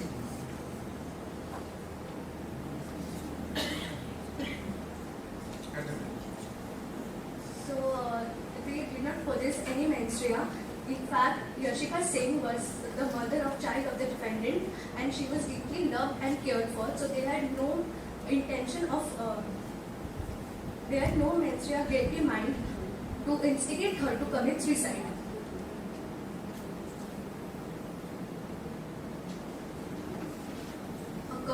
Drawing from the incident on 17 December 2021, when Yashika Singh mistakenly consumed poison as held by the police statement, it wouldn't be a stretch to assume that Yashika Singh was a victim of accidental fire. And how do you come to the conclusion that was an accidental fire? Sir, we didn't find any evidence of a kerosene or accelerant that would prove that she herself set herself on fire. And also, we didn't find any suspicion of third party, neither fingerprints, neither the neighbor has seen. How it happened? If there was no fear, there was no third party. How it happened? That might be an accidental fire. She might have not set herself on fire intentionally. There should be some source for that fire, right? Yeah. So what is that source you're talking about? Is there any source you have come to the conclusion that this is the source of the fire? Not emit fire from Sir, a that body. might be stove. Stove. Okay. So, Mr. Rajiv Mehra and his parents have also been held guilty for cruelty, dowry and domestic violence. But Mr. Rajiv Mehra comes from a very well-reputed family. You have been held guilty? Which case? Sir? They have been held, as you said that, right? Is this an appeal? No. Which It's case? the- it's You the said they issue are- raised. You just said they have been held guilty. I was speaking about the issue. Oh, you're speaking about the issue, they have been held guilty. Accused of, sir.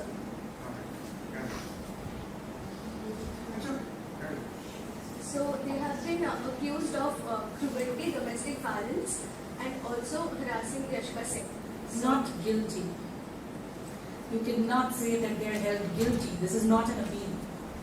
You say guilty, that means this whole process is moved. Sorry, I would like to apologize. And Rajiv Singh comes from a very well, Rajiv Mehra comes from a very well-reputed family and has also a steel manufacturing business. He has no intention of asking for dowry. He does not need dowry. In fact, the 10 lakhs rupees that was given by Yashika's father to her was for the sweet shop, and she spent her. Was there any document in support of this? Is there any document, any property transfer, any monetary transfer, any bank statement, anything? No, we don't have it. So the sweet shop, this future sweet shop, the owner, the supposed owner was the daughter? I mean, Yashika? He gave her the money to start the sweet shop, but she didn't start anything. She didn't start working on or doing anything. She instead spent the money impulsively. Proceed. There was no cruelty inflicted upon her, either physically or mentally. Even after consumption of poison, the police report held that there is no evidence of physical violence being meted out So by her. what made her all at once to consume poison? If there is no cruelty, there is nothing, everything was very sweet, going fine, then why anybody would consume Ma'am, she poison? might have mixed it with something, or like the bottle with something and consumed it mistakenly. It reflects her absent-mindedness. She was taken to any sort of medical treatment because Yes. your client has realized the fact that she has taken any sort of poison? After she consumed poison, she was rushed to the hospital by Rajiv Mehra and his family. You have submitted this as a list of your evidence? No. There is no medical report you have submitted in support of this statement? Then how the court will believe that you have given medical attention, requisite medical attention, and it was not intentional on part of your client? Ma'am, even the police statement supports that it was not intentional. Why police came in between? It was any complaint was lodged? Yes, by Bajrang Singh. And why that so? Because he thought his daughter had been mentally harassed by Rajiv Mehra's family, so he filed this complaint. Proceed. As you said earlier that Rajiv Mehra accused from a very influential family, right? Yeah. Very reputed and influential. A good reputed family, but not in the sense that he is very influential and get influence. Do you have any witness? Yes, sir, but I am. Time is over. So I would like to call my medical examination. May I take the permission of the learned court to call my witness for examination, the medical examination officer.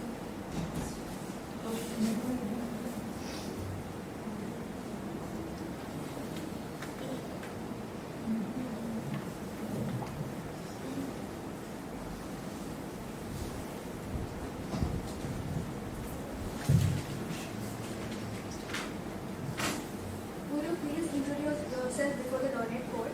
I am Chief Medical Examination Officer, Dr. Murli Prasad sir.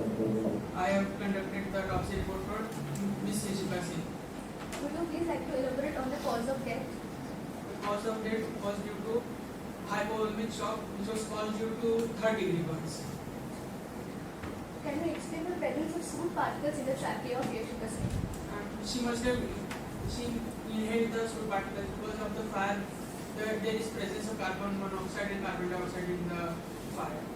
Doctor, in your autopsy report, you have mentioned escalatory incision is present over the inner side of both upper limbs and inner side of and outer side of both thighs. So, are they normal? Yes, those were normal cuts on the body. Escalatory incision, the court understands and interprets it as something which is not that normal an incision. No, actually, it was not very deep, like it was normal cut.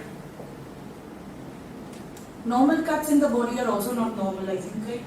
Like why anybody in a happy marriage would cut herself in the inner side and outer side of the thigh?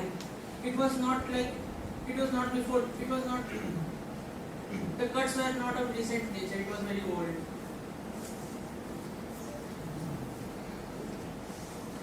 Did you find any sign of physical torture on Yashika Singh's body? As stated in the autopsy report, every body parts are intact, and it is also stated in the autopsy report that all injuries are antemortem. Antemortem means that the death is just injury just before the death. So there was no sign of physical torture. Do you think there was any involvement of third party? No, as the injuries were antemortem, there was no involvement of third party. Do you think that the fire might be accidental? Yes, the fire was Counsel is requested not to make legal questions. When a person usually commits suicide by setting herself on fire, they use accidental kerosene or alcohol. Have you found any such traces of kerosene or alcohol from the body? That's also a leading question. Rephrase your question. Do not ask a leading question in examination usually.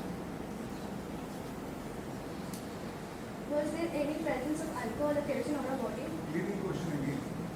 Rephrase it.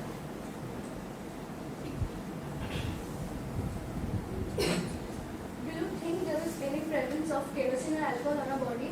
Repetition of the last question.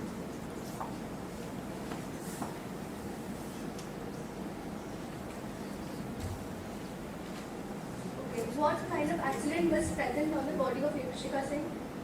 There was no such accident. There was no kerosene around.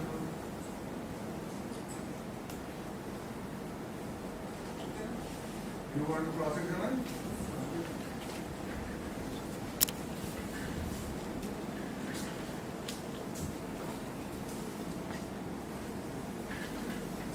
So you just now told to the medical that there was some cut marks in the thighs which are pretty old. So are you sure that those marks are old marks? Yes, I am sure that the marks are old marks. How much old? Like, do you have any, can you just put in the time period, months or years, something like that? It was not, I can't predict the time period, but it was not of recent, like it was very old. Oh. Like it must be up to 5-6 years back of her childhood. Okay. So what was the reason behind that? Any kind of torture, any violence? There can be reason behind those marks? No, it was normal. There was no sign of torture or any third party. So how like the report just told, why not just ask some same thing as I asked that? Those marks, like any marks, they can be normal basically. Nobody can just like make certain marks in one's own body. Like, obviously some violence or something should be on a common note that we all fall, sometimes we all get hurt through comments. It was a common, there was no third party. So how can you be so sure about that? I'm a doctor, I can be sure about that. Third party as in, what was that part? Can you repeat? How are you sure there was no third party? Sir, all the injuries present on the body were antemortem, and antemortem means that just before the death. And during the death, there was nobody at home. So how would you know that part? Antemortem means? Sir, injuries just before the death. So if I put a fire on a person And went away from the and house. I go away. Sir, when the neighbors broke into the house, there was I'm no not talking about that. And That's not it. sir, she died in the hospital 7:30 p.m. These are all presumptions you are making. Is it? Yes, sir. But you just told those marks are old marks, so they're not result of recent things. So how you can be so sure that those old marks are not due to some violence or torture inflicted on them? So those are quite normal. So there is not quite. If it was, Yashika was mad. If it was of recent nature, then it would be clear. It was very old. No, because you're not getting another question. What counsel is trying to say that if there is a mark, and there is an injury mark, it can be new, it can be old. As per you, it's old mark, not a problem. But how do you know what is the reason for those marks? That is what a question is. Exactly. Right? Thank you, my lord. I don't know nonsense. You don't common man. Okay. My next question is, what's your opinion regarding that ink mark on the left thumb, which is mentioned in page 25 of the brochure of your autopsy report? I don't want to answer this question. Oh, okay, fine. My next question, was there any burn mark on her abdomen? Have you noticed any burn mark? Yes, there was one mark on her. But it's not mentioned in the autopsy report. It was only mentioned in the chest area, in upper limb, lower limb, and if I'm not wrong, it was in the face. So it's not mentioned in the autopsy report. Now you are telling that there is a burn mark in abdomen. So how it can be so contradictory? Yes. There was a slight mistake in my autopsy. So you have mistaken in your autopsy report in prediction. So my lord, please take this into consideration. Yes. We can dismiss this witness on this ground because you are shifting from the autopsy report submitted before the court.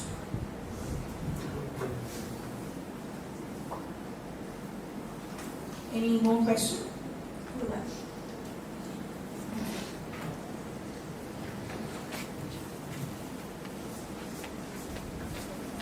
I would like to take the permission of the learned court to call my second witness for the examination, the neighbor Ashish Gujral.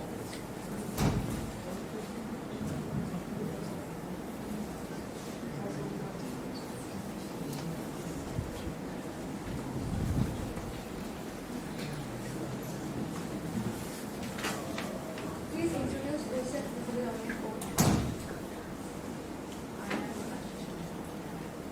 I am the neighbor of Yashika Singh. Do you think physical torture was ever inflicted upon Yashika Singh by Rajiv Mehra or his family members? I was not aware of that, and I did not hear any kind of quarrels as such as a neighbor. How Shivani Mehra used to treat her daughters-in-law? Have you seen anything? I have seen her to be like, because I have been residing next to her house for quite some time. I have seen her to treat her quite her daughter-in-laws quite nicely, because as you can see that when I called her when the house was when it was on fire and I called her for help, I understood that they had gone to see a movie, so with her elder daughter-in-law. So in that way, I don't think that she ever. And how did she treat Yashika Singh? If you have observed anything. I have observed that she looked after her child, and I have not witnessed anything or never felt or made to believe that any harm was inflicted upon her. Have you ever seen Rajiv Mehra in a drunken state? I have not seen him any time in a drunken state. Have you ever overheard any conversation or fighting regarding coercion for dowry? No, as I said Counsel, earlier. these are all leading questions. You need to understand what a leading question is. That is, you lead the witness towards a particular answer. Right? Your questions have a lot of material which supplies with information to the witness. You cannot have such question post in the examination initially. Right?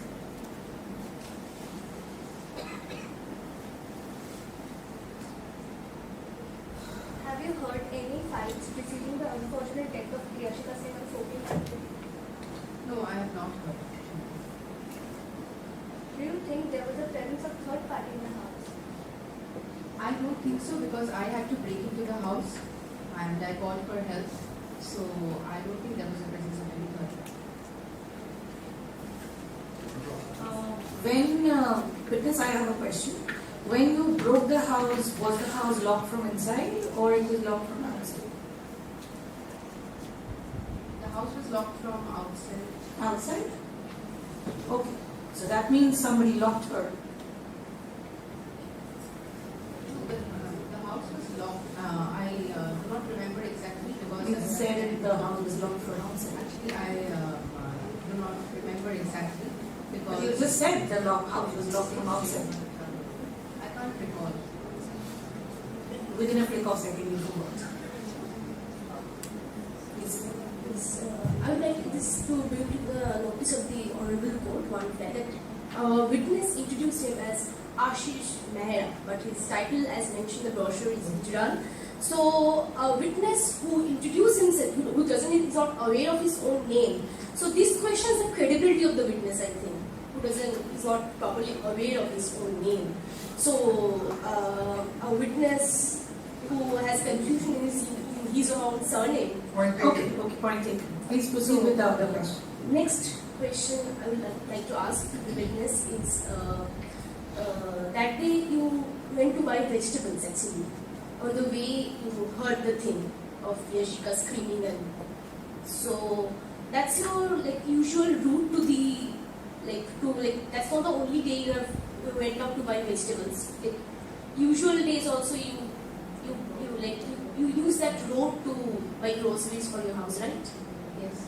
So any other that day you heard her screaming. So any other conversation or any other any arguments or something like that? Have you heard those things anything like that before from their house? No, I have not. No.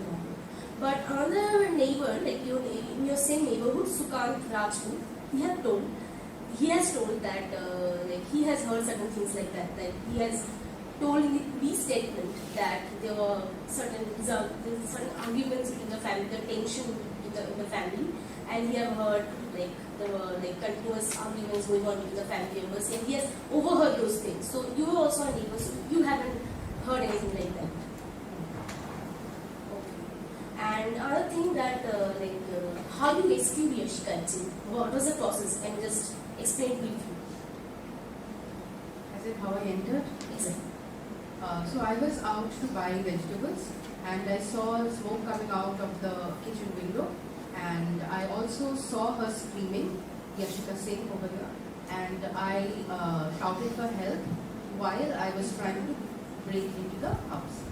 So you first saw her burning, or you first heard her screaming? Which you did first? Have you heard her first, then you went, and then you just saw that she was burning and you spotted? Which you did first? See, smoke coming out of a window and someone screaming, everything is something which is very unusual. And while I'm going out every single day to buy vegetables, something like that triggered me. I went and I tried for help. I cannot recall exactly what I saw first. Did I hear first, or did I look up to the window to see the smoke first? I really don't remember. Okay. So last question. You entered there by you and along with the other neighbors, you broke up the door, right? Yes. And the door was locked from outside. As I have stated earlier, that the entire situation was such that I could not really recall what exactly happened. Okay. But you broke open the door, right? I broke open the door, and I also called for help. Okay, thanks. Is there any other witness? I'd like to request the prosecution to make their concluding statement.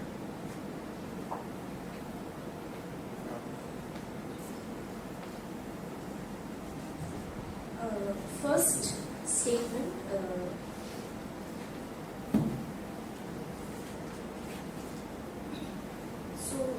Domestic violence in our country actually has been a constant problem in our society.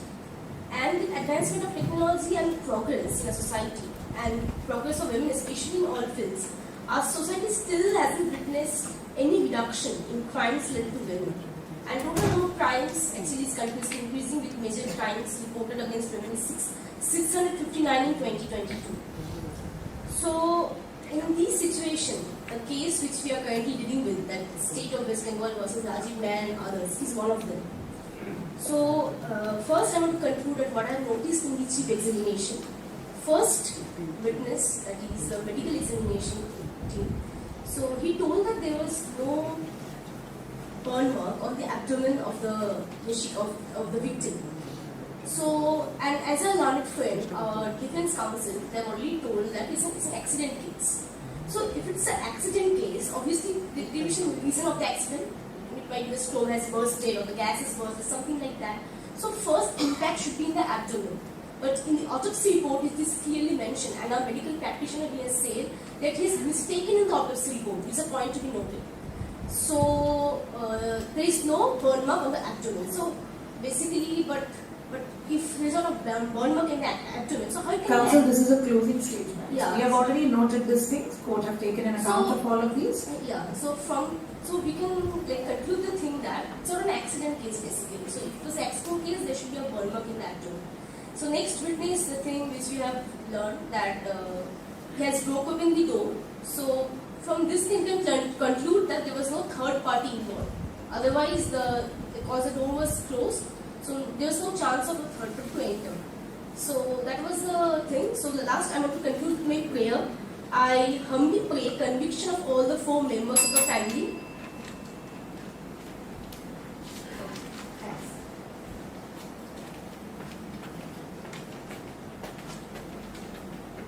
I would like to start my closing statement.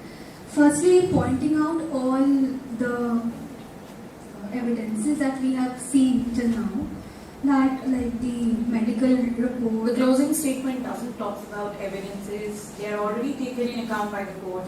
You have to keep your case at rest by closing the... So I would like to say that there are no proper direct evidence that it was a suicide, and I don't think there is a direct, and there are, that's not what I think, it is basically what it is. There is no involvement of Rajiv Mehra, my client, in regards to this accident that took place. And the prosecution has not been able to prove any beyond reasonable doubt that there is any direct evidence the charge that is been accused. That's it. Thank you so much. Participants, please check on your court languages. We cannot use things like yeah, that's it. We cannot use things like this. Thank you so much. You should use terms like much obliged and I rest my case. These are the things which you need to use as a part of court language. Thank you so much.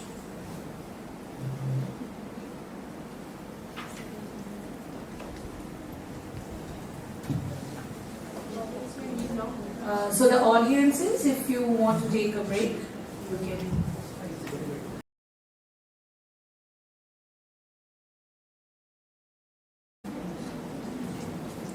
The case presented before the court is State of West Bengal versus Rajiv Mehra, and the prosecution fee is 17 and the defense fee is 26.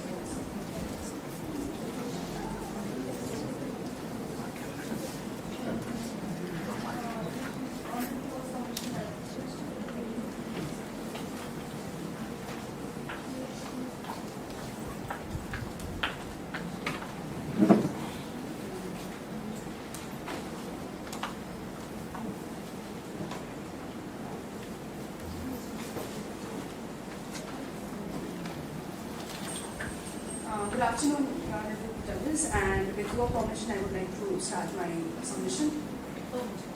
Much obliged. Judges, it's basically yet again a case where we see another young woman being snatched away from us because of someone's basic greed. And it's another instance where societal pressure and stigma on a woman to maintain an image drove her to the extent where her life, rather than take her life away, rather than getting out of a toxic marriage and a toxic family. Yashika Singh, a girl, mayor of 32 years old, got married to Rajiv Mehra in the year 2018 on 24th April. And almost 5 years back, I would like it to bring to your notice that this does fall within the 7 years range that is there for dowry debts that under section 498A. And moving along, this is another very basic instance where another girl is being killed because of dowry not being able to be given by the poor father. Moving along, Yashika's father, Bajrang Singh, got her only daughter married to a wealthy businessman family because he wanted her daughter to have all the happiness in her life that he was not being able to give because he was merely a stationery shop owner. But how can there be happiness when the entire foundation of their marriage was based on greed and monetary transaction? My Lordship, on the very day of the solemnization of the marriage, Bajrang Singh handed the groom's mother a hefty sum of 10 lakh rupees and and therefore the entire structure of the marriage, on the entire basis of the marriage, was because of monetary transaction, as the groom's side absolutely refused to get married without that money being given to them. Therefore, we can come across and probably assume, as the defendants will be, that it was probably a gift given to them, given to the daughter by the father. But let's think about it logically, Your Honor. Can a person who is a shopkeeper actually have the monetary capacity of acquiring 10 lakhs rupees to give to his daughter as a gift? And a daughter who is so well aware of the financial status of her father accept it as a gift? Absolutely not. It is basically a complete sense of dowry that they were forced to give to them, which they were asked very explicitly, and therefore the cash that was handed over to the Mehras, equating basically a girl's life equal to money. Moving along, we might think that matters became better after it. Counsel, I have a question. Yes. Now, when you're saying that to this extent, your party has been forced to give this amount to make his daughter's life happy. Yes. And he has agreed.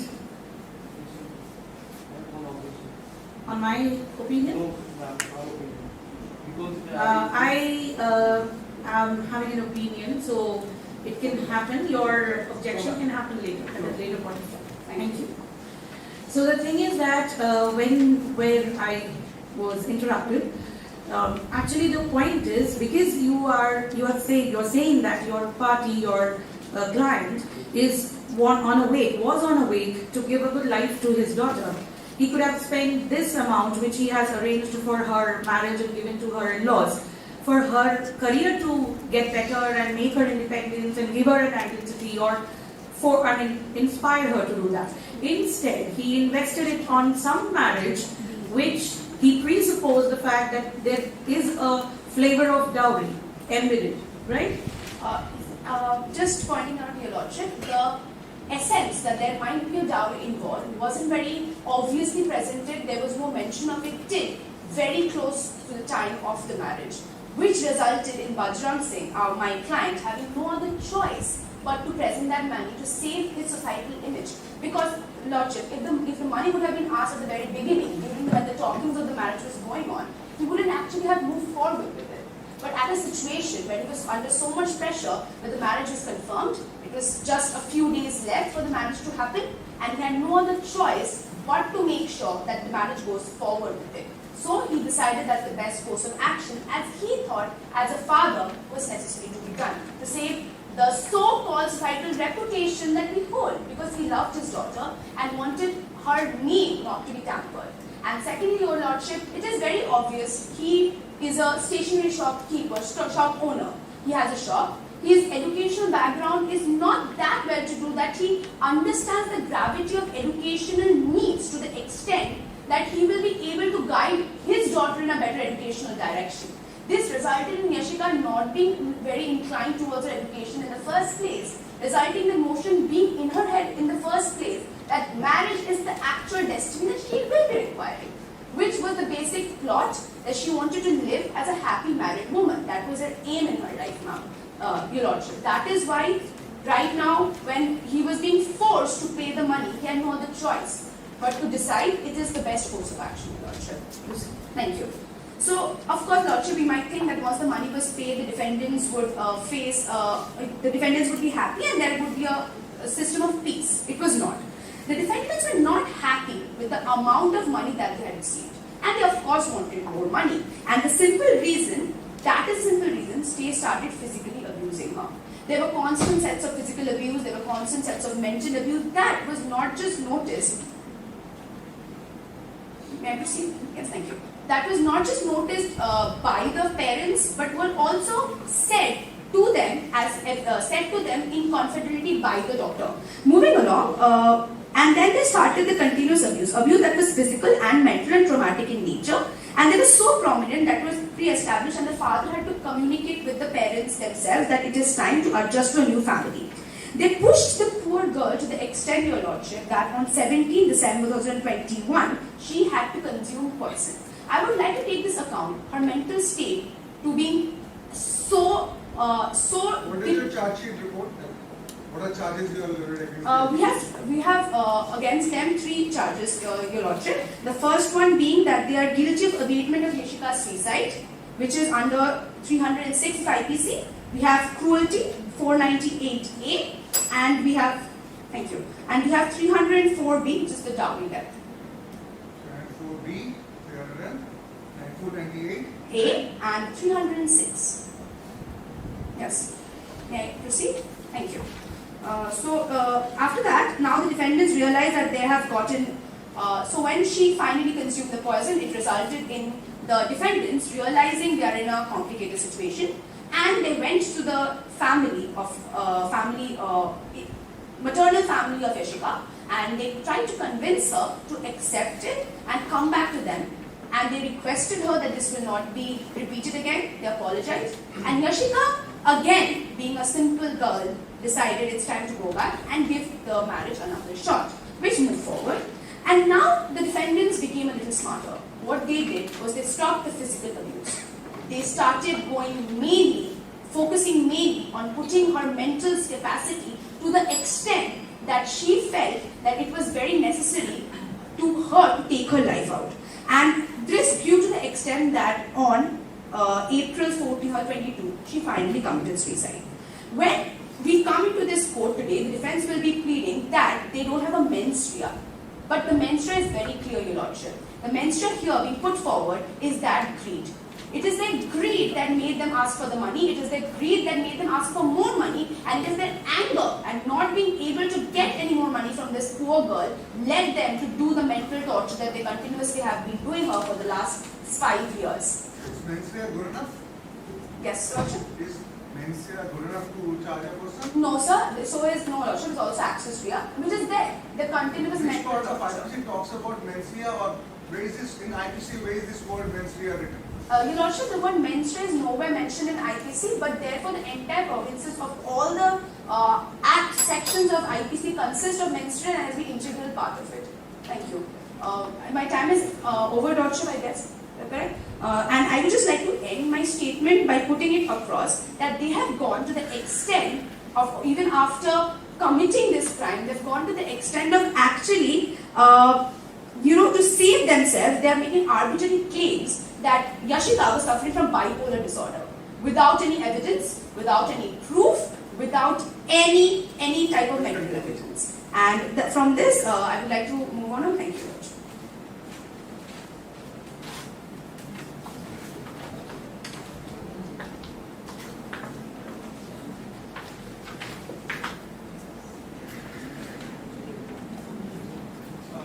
Defense can have your opening statement. Go ahead with the witness.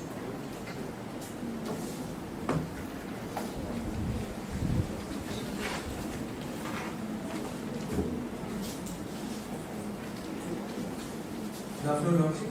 With your honorable permission, I would like to proceed with the statement of fact in this particular case. In this case, Mr. Rajiv Mehra, who belongs to a family of businessmen, was married to Miss Yashika Singh on 2018, and during that marriage, Miss Yashika Singh marriage was not very happy with Miss Yashika Singh. After the marriage, there were many issues, and she lacked cordial relationship with her in-laws. She has constant quarrels and lacked any kind of adjustment with her in-laws in the home of her in-laws. There were constant quarrels in their family. Mr. Bajrang Singh, the father of the deceased, Miss Yashika Singh, has a very negative image of the family, and the things went out of control when he claimed that his daughter was forced to consume poison. But in police investigation on that matter clearly stated that there was no evidence of mental torture inflicted upon her, and the consumption of poison was a case of mistaken thinking. Not now, right? That will Mistakenly thinking that it was poison. So in this case, the matter was soon solved, and she again went to live with her in-laws. But the family issues were not completely solved. She also gave birth to a child, and finally on 14th April, the tragic incident took place in which she died while in kitchen, and the entire family have been blamed for different charges like abetment of suicide 306, 498A, 304B and section 34 of the Indian Penal Code. On these issues, on the basis of the fact, I would like to go forward with the issues with your honorable permission. Issue number 1: will Rajiv Mehra and Shivani Mehra be held guilty for abatement of suicide. Section 306 of the Indian Penal Code deals with the concept of abatement of suicide, which provides for a penalty of 10 years for whoever abates the suicide. Now in this case, Ms. Yashika Singh has already consumed poison, mistakenly thinking it to be something else. She was very negligent and a careless lady, and a lady who can by mistakenly drink poison carelessly, she can also cause fire in a careless manner. We claim before the court that it was not a case of suicide, it was just a case of accident, which happens while cooking. In our country, accidents while cooking happens, and this often results in death. It was a case of clear accidental death. Nobody of the family was present. The accident happened while cooking. This is what you said. Yes, maybe while working in kitchen. But because the statement of the IO investigation officer said something else, other things were all intact. That's why. No. Yeah. The accident, that's what you said, no? The accident, the entire other things were like while cooking, she met with an accident. This is what you said. But the investigating officer's statement is that other things were pretty in an intact position, nothing were like haphazardly kept or something like yes. Your Honor,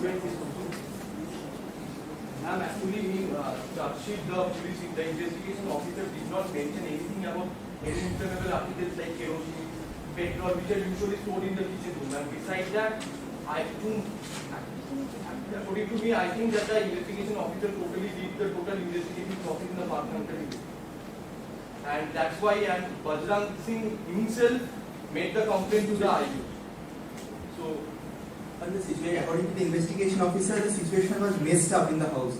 And maybe while they were trying to save her, the situation got messed up. Just got messed up. The situation, it says that the situation was in a messed up situation, near the kitchen, which was in a messed up situation, though the other areas of the house was intact, leaving the main door. So you meant that the kitchen was in a messed up situation. Continue.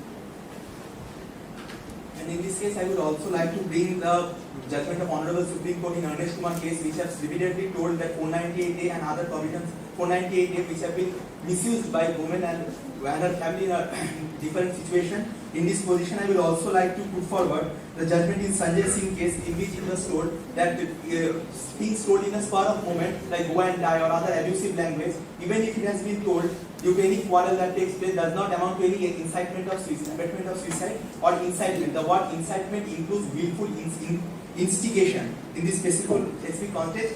And I will also like to put forward the judgment given in Gurcharan Singh case by this Honorable Supreme Court, where it was told that mens rea and direct action relating to abatement of suicide must be clearly established, which none of them have been fulfilled in this specific situation. And regarding the behavior of Yashika Singh, she has a very bad behavior, arrogant attitude. She didn't even care for her own child. And in this case, I would like to put forward the judgment in Odilal Jaiswal, State of West Bengal versus Odilal Jaiswal, where it was told that if a woman is hypersensitive, then even if she commits suicide because of her hypersensitive nature to social discord, which is prevalent in her social order, then the accused person will not be held liable. So in this case, I would like to end with my logic in issue number 1, and I would like to, with your permission, move with issue number 2. With the Rajiv Mehra and his parents be held liable for dowry demand and cruelty of domestic violence. In this case, the demand of dowry doesn't arise. Dowry is according to section 2 of the Dowry Prohibition Act 1961.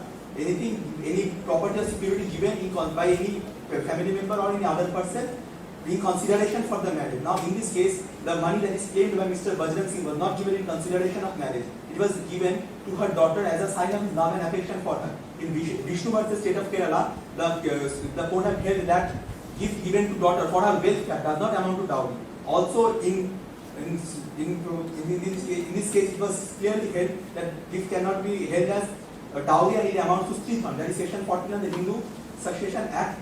It amounts to stridhan. And in this case, we will also like to put forward the judgment given by Pratibha Rani versus Suraj Kumar and Hakim Singh versus State of Punjab, where dowry and stridhan have been clearly distinctly. In this case, I would like to plead before the Honorable Court that the 10 lakh rupees and gold completely amounts to stridhan and not dowry, and they cannot be held liable for dowry demand because dowry was never demanded for them. And the money was given for the father, Bajrang Singh, for his daughter to open a sweet shop. And she was very spendthrift lady. She has adamant attitude and very tempting lady and she have wasted the money. Counsel, you can be soft towards the deceased. The language used should not be of this harsh nature. I'm sorry for my language.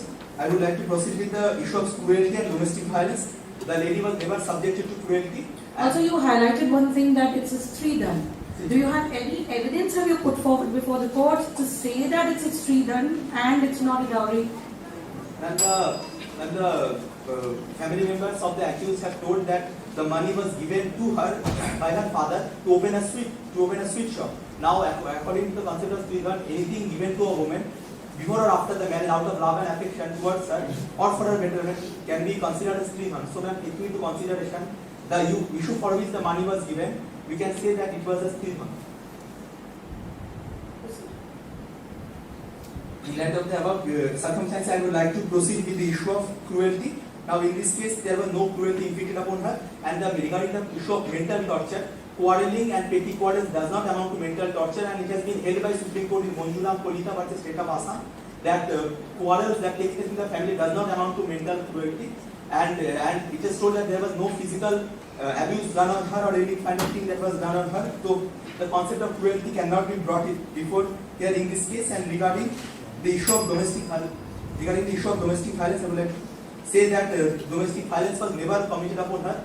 There were quarrels, but quarrels does not mean domestic violence. Domestic violence means physical or sexual or any other kind of torture inflicted upon her, and the quarrels cannot be a mental torture. So the concept of domestic violence does not arise. Which case you referred to? Bonjuram Kolkata versus State of Assam. Citation? I need to just.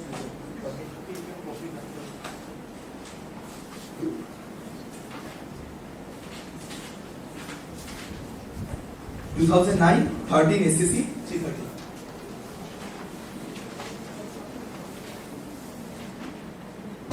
In light of the above circumstances regarding 304B, that it says about dowry death due to bodily burn or injuries that results within 7 years of her marriage, and soon before her marriage, the woman must be subjected to cruelty. Now, in this case, there was no cruelty in relation to dowry. Now, in this case, there was no demand of dowry, so the question of dowry does not arise. There was no cruelty inflicted upon her physically. And thus, in consideration, I would like to give forward the Yashoda versus State of Madhya Pradesh case, where it was given that there was a proximate link between cruelty and dowry death, and there is no proximate link. The petty quarrels were not cruelty, no cruelty was inflicted, there was no demand of dowry. It is a frivolous case regarding which put forward the negative attitude and the vexatious claims made by the father of the deceased, Mr. Bajrang Singh, in this case. And I would like to end up my. Counsel, I have to refer to the case of Sana Ghosh versus Jaya Ghosh in your submissions. It talks about mental cruelty amounting to any such kind of behavior, human behavior, which may be relevant for the court to interpret it as mental cruelty. Have you referred to this case? I'm not referred to this. So that's another facet which the Indian judiciary has thought to reinterpret the clause of mental cruelty. And as you were saying, you have quote unquote stated a thing, go and die. This is a statement which can be very much a powerful statement for a wife from a husband, that the husband doesn't want her anymore in his society, or to have happy conjugal life anymore. I have referred that case, Sanjay Singh case, where it was told that abusive term used in spur of anger does not amount to any cruelty. But here no abusive term was used. They were a very good family. They have a well reputation, and in the entire fact, nobody has abuse. The term abuse is again a guest of interpretation, because only there are certain dictionarical abusive terms which are rotational in the society are not supposed to be used as abusive. Go and die in a civilized society can be stated as a very not a very welcoming statement. Ma'am, I have, Your Honor, I have given this statement while referring to the quarrels and other things, but in that entire case, there were no instance that have been put forward by anybody that the accused person have used abusive language. Nowhere in the fact they were pleaded. So the counsel strongly believes that. What kind of abusive language you are talking about? Can you exemplify the court? We have used the abusive language to say that petty things told in quarrel or in a spur of moment. What is meant by petty things told in quarrel and not abusive language? Something that is common to our society. What is common to our society? specific part of a society. Defaming a wife is common to the society? I mean, different parts of our country, language is used in different way. A language of a slum is not equivalent to a language in a civilized place. Like, for example, in a elite town, we cannot use the same language that we use in local trains, which is used in any other place. So, in that context, I have used that there are no instance of using go and die. They have never told in any fact a father or anyone, nobody have told that they have used. However, the council is ignorant about those set of cases which says mental cruelty when you are not dealing with your spouse. It's not wife or husband, it's just spouse. It says that when you are not dealing with your spouse in a benevolent way, when you are in society of each other, also amounts to mental cruelty. You are ignorant about those set of cases. One of which I exemplified. But in this case, there were no cruelty inflicted upon her. That is leave it on courts to decide that whether there is any cruelty or not. However, I am saying that the council is ignorant about those set of cases where the other facet of mental cruelty has been questioned and has been subjected to interpretation, future interpretation. Yes, I am Proceed. aware. In light of the above argument that I have given for the 3 issues, now I would like, my time is over, I would like Prosecution, witness. Ma'am, we will first call an investigating officer of the case. Was the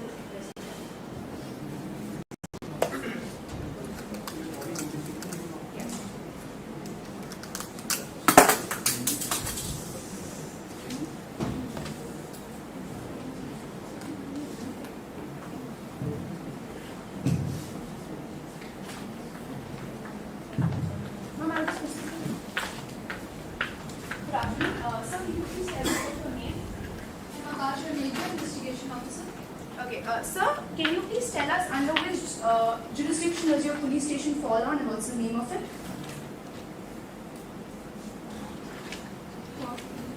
What is the name of your police station? Kolkata. Okay, thank you. Prosecution is requested not to lead or mouth words to the. Will be noted. Thank you. Okay, moving along. What is the incident when that happened on 20? If that happened on 14th April, the incident that was reported. Who called you the first? How did you find out about this incident? Around 4 p.m. I got a call from one of our neighbor, Mr. Yashika Gujral's neighbor. Sorry, Yashika's neighbor. That is Ashish Gujral. Around 4 p.m. Thank you. And after you received the call, what was your first? What's the first thing that you did? I sent a team to a hospital as she was rushed to Kolkata Medical College, and I myself with a team went to the investigations. Thank you. Thank you. When you went to the crime scene, what was the first thing that you noticed? I noticed that the main door was broken.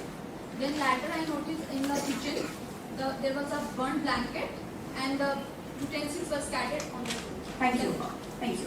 Moving along, was there any form of other burns available in the kitchen? No. Any sign of any gas leak? No, there was no smell of gas. Was there any sign of any stove or any material used to cook being burst? No, there was nothing. Okay. Was there any other form of disarray in any other part of the house? No, the whole house was intact. Thank you. So, moving along, after you left the house, the criminal house, crime scene, what was the next thing that you did? I went to the hospital where she was taken. Around 7:30, I got the news that she passed away. After that, body was sent for the autopsy, and Mr. Bajran Singh. Officer, in your statement, firstly, you made 2 mistakes in your submissions. Firstly, you got the call as per your statement given and registered. You first got the initial call at 4:30. You said 4 o'clock here. And now you're saying 7:30, it's 7 o'clock here. So what should we consider? For the death, consider it 7:30, and for the call time.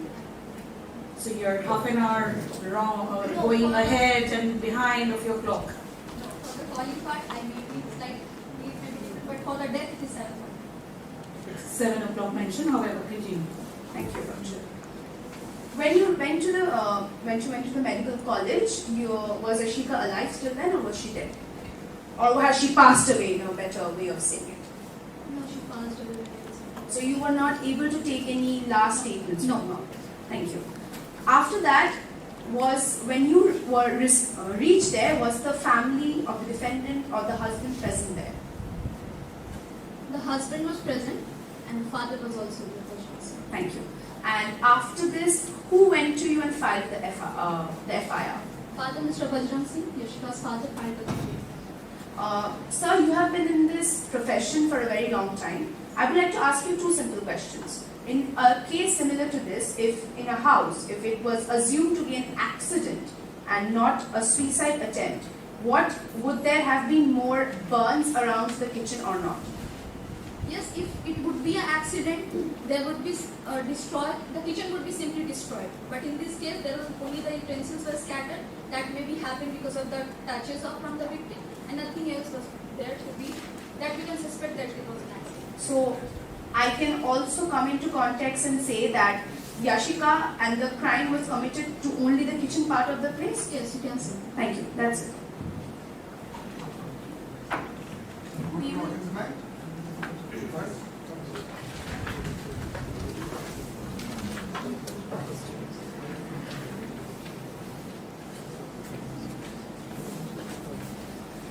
Your Honor, with your permission, now I would cross-examine the witness on behalf of that. So, where is the spot and place of occurrence?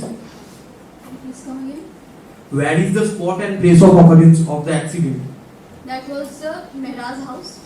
Was it kitchen? Yes, it was in the kitchen.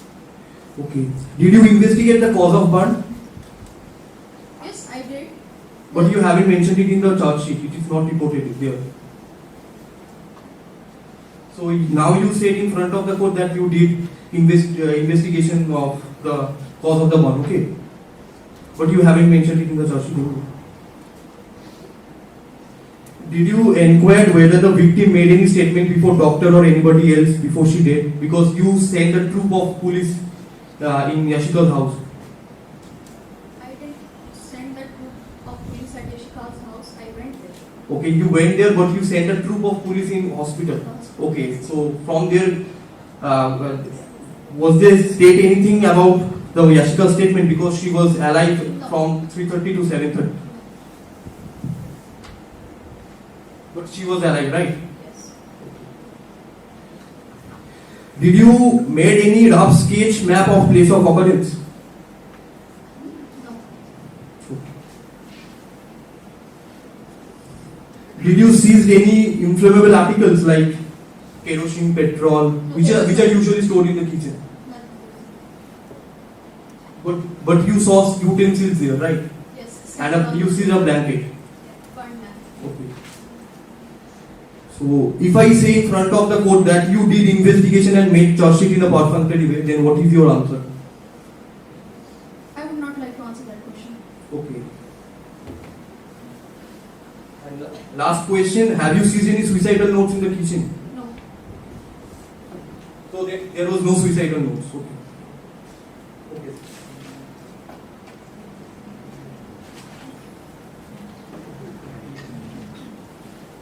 Your Honor, I would like to submit this before you. Subject taken note of it. Okay. Thank you. Prosecution, any other? Yes. Your Honor, we would like to call the deceased father, Bajrang Singh.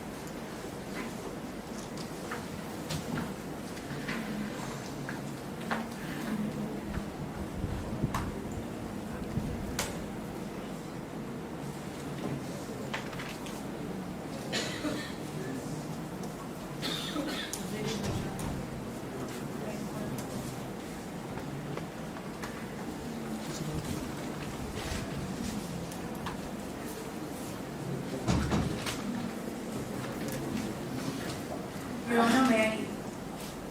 Much obliged. Can you please state your name before the court? Yes, my name is Bajrang Singh, father of the deceased Yashika Singh. I'm very sorry for your loss, firstly. And would you please tell me what is your occupation, sir? I am a owner of a stationery shop, and But he never mentioned it in the charge sheet, like he was a shopkeeper. It is mentioned. Relevant, you appreciate, understand, you know. What is the objection? Thank you. What is already out of your honor? It's out of Utility purpose. An objection. Thank you. Would you, if you don't mind, could you please tell the court around what is your income personal, how much do you earn monthly? My monthly income is around 30,000 at max. Okay. And sir, around what time did you decided to make get your daughter married to our defendants? The year? Do you remember? The year. The prosecutor requested to whatever is matter of record need not be repeated. Okay, thank you. So moving along. Your honor, actually these questions are out of reading. We haven't mentioned it in the charges that what is her monthly income. I just said whatever is matter of record need not be asked. Okay. The objection is addressed. Okay, thank you. Thank you. Okay. During when the marriage was made, you had decided at that time how much did you decide to spend on your daughter's wedding? Initially, value on the wedding you decided to spend. Yeah. Initially, I thought of spending 6 lakh rupees for the marriage. And after the marriage was decided, was there any claim of dowry made? Counsel is also requested not to make any leading questions. Okay, Roger. Did they ever ask for any dowry? Leading question. Okay. Were there any way or were you asked to be given money anyway? Leading question. Okay. What happened after the wedding was finalized and was about to happen? When the wedding was finalized, just before 3 days, I was asked to pay certain amount of cash, that is 10 lakh rupees, and some gold ornaments. And to Mr. Rajiv and his family. And was this claim made before this time? No, this wasn't made. This claim wasn't made. And how much days were left before the wedding? When was this claim exactly made? Could you please specify? This claim was made just 3 days before the wedding. And what was your thought at that point? At that point, it was very hard for me to... These questions are all out of reading, Your Honor. We haven't mentioned it in the 161 statement. Okay. In that case, the dowry, the demand of money was made. Was it a gift to Yashika? No, it wasn't a gift as such to Yashika. They asked me to pay for the marriage, and I just paid them. Was Yashika aware of this gift? That according to them? No. Yashika was. Was the money handed to Yashika? No, the money wasn't handed to Yashika. I handed it to her mother-in-law. Thank you. After the marriage happened, solemnization happened, did you speak to your daughter? Yes, I spoke to her. And what did she tell you? And after the solemnization happened, she told me that she wanted to stay with her in-laws. And was there any form of, did she mention, was there any form of violence being done to her? Yeah, was there any form of statement where she said she's sad, upset? Was there any way she said that once you make the leading questions, automatically the witness gets an idea where you are taking that particular person, right? So please avoid that. And defense or cancel of this question. And the counsel of defense, whenever you have to say something, maintain the court's etiquette. You cannot directly pitch it and start saying. Okay. When Yashika came to your house after the marriage, what did she tell you? When Yashika came to my house after the marriage, she told me that she was mentally tortured and physically tortured. Was there any marks? Yeah, there were marks. There were burn marks and bruises on her hand. What did you find out on 17th December? No, it isn't. It is mentioned. He has mentioned it before as well. Thank you. Well, what happened on 17th December? 17 December, I was notified that my daughter had taken poison, and after she was hospitalized, I was informed that she had taken poison, and I went there and saw that she was alive. And what did you do? It was very disheartening for me. And after that, what was your next step? The next step that I took was I took her to police station for filing a case, because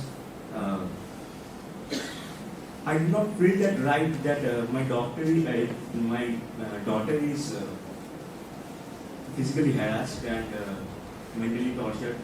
So I thought it would be right that I should file a case in the police station. And what happened after that? Thank you. Yes. Your time is up long back. The cross-examination, please.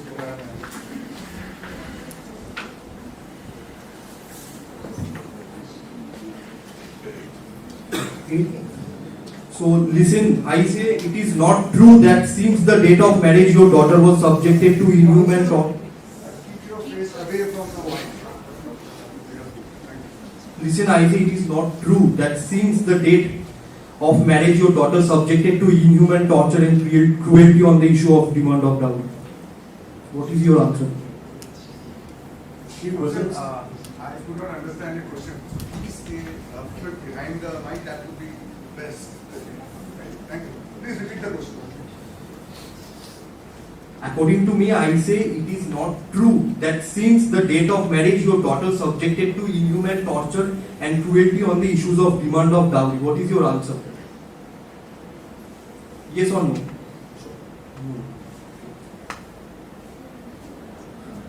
It is not a fact that during pregnancy your daughter was subjected to mental and physical torture. Yes, she was subjected.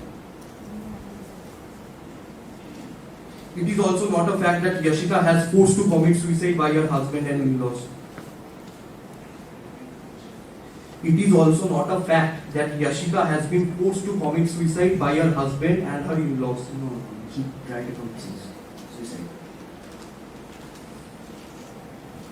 Listen, I say that your daughter was spendthrift, anger and adamant in nature and had no control over her anger.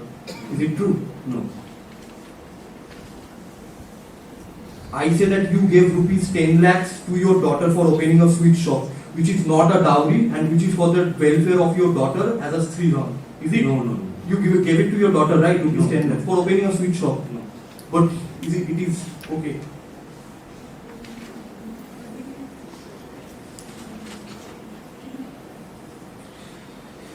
Yashika, your daughter's husband and all her in-laws try to adjust and cooperate with her since her marriage. What is your answer? The in-laws are very cooperative and adjusting. And my last question, that Yashika did not commit suicide. She caught fire accidentally in the kitchen because she was very I don't think. Right? Can the doctor specify? She was very negligent in nature. Because in prior also she mistakenly consumed poison. No. Your Honor, I like to submit this issue. Thank you. Notification, any more witness you have? You have? Please. You can step down. Mr. Bachchan.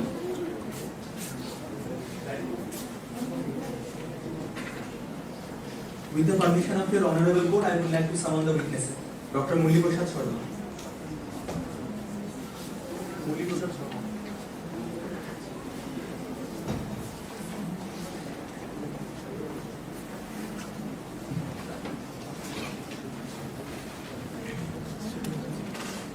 I would like to proceed. What is your name and how long have you been in this profession? I'm Dr. Molden Prasad Sharma and I have been in this profession for almost 20 years. You are an experienced doctor. You did the autopsy. Can you tell when did you get the body of the deceased for autopsy? Leading question. When did you get the body for autopsy?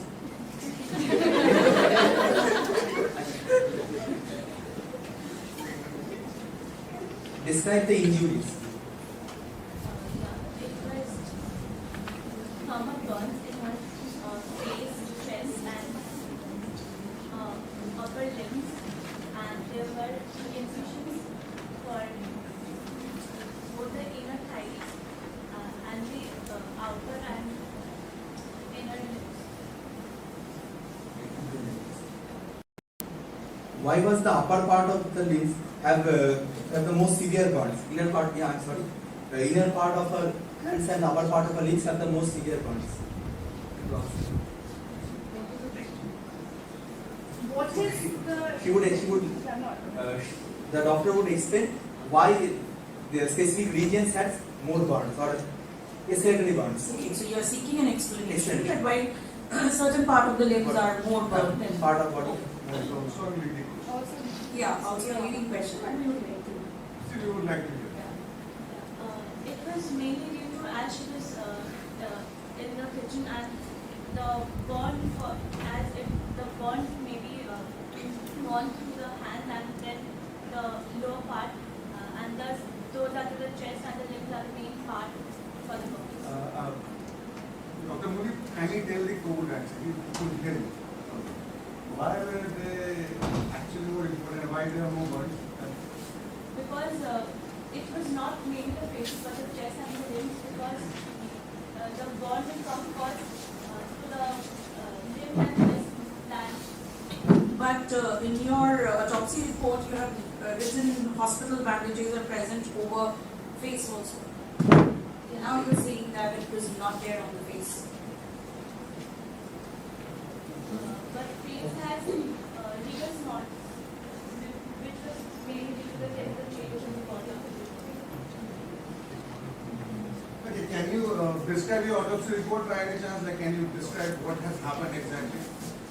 That would be a very For refreshing the memory. For refreshing the memory. Fair enough. Please go ahead.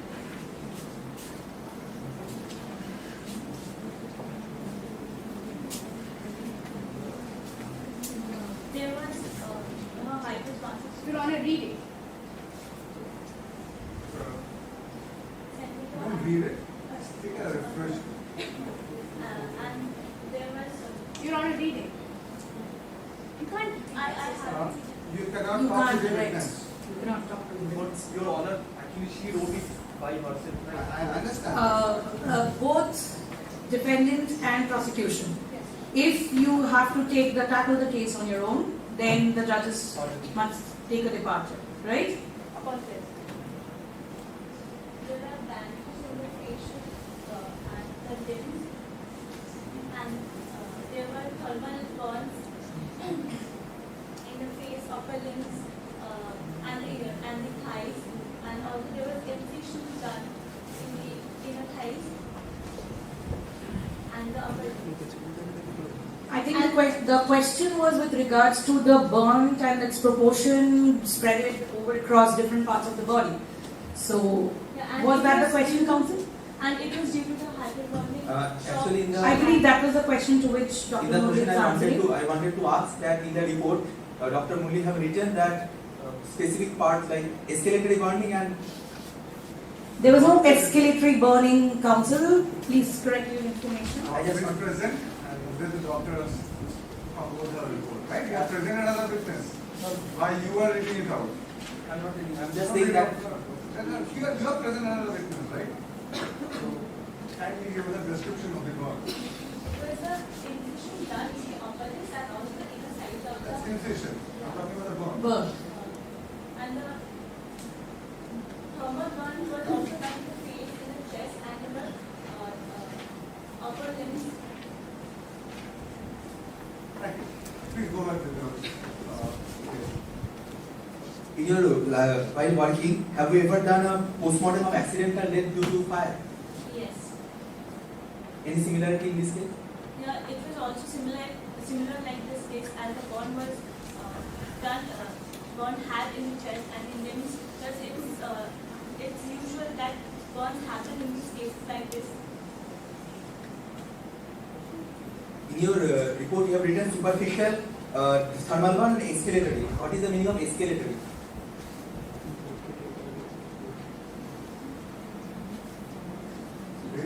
Where is this term? Super Escalatory incision, counsel.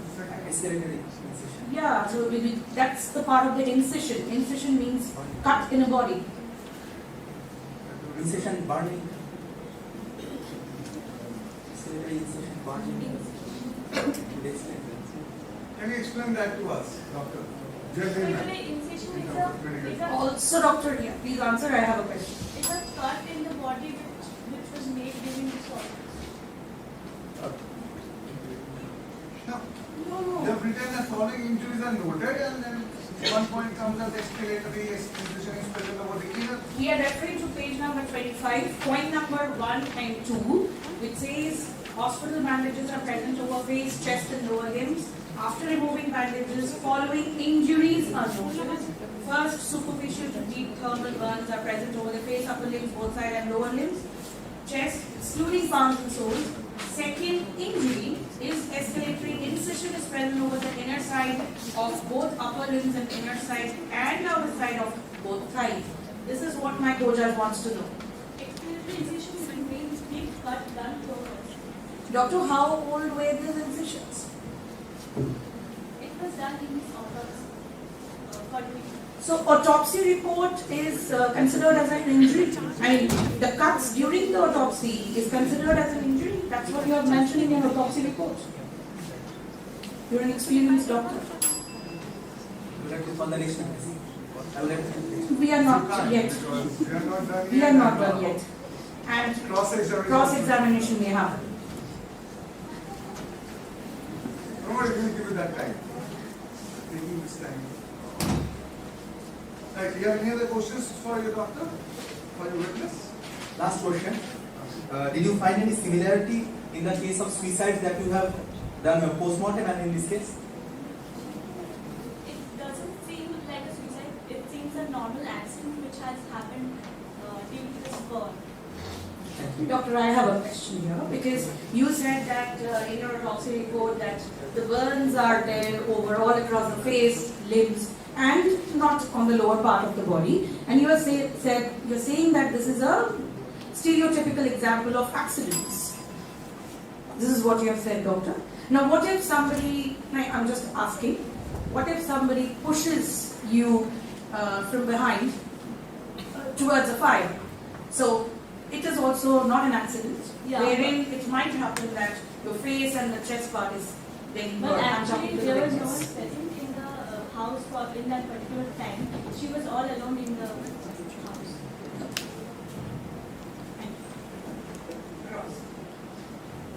Suspicion? Yes. I just want to say there was nobody in the house, all the family members. Okay, made your opening statement. Witness who speaks now.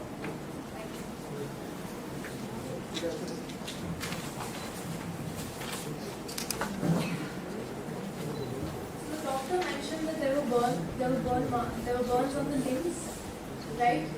And there were deep thermal burns on the chest and right.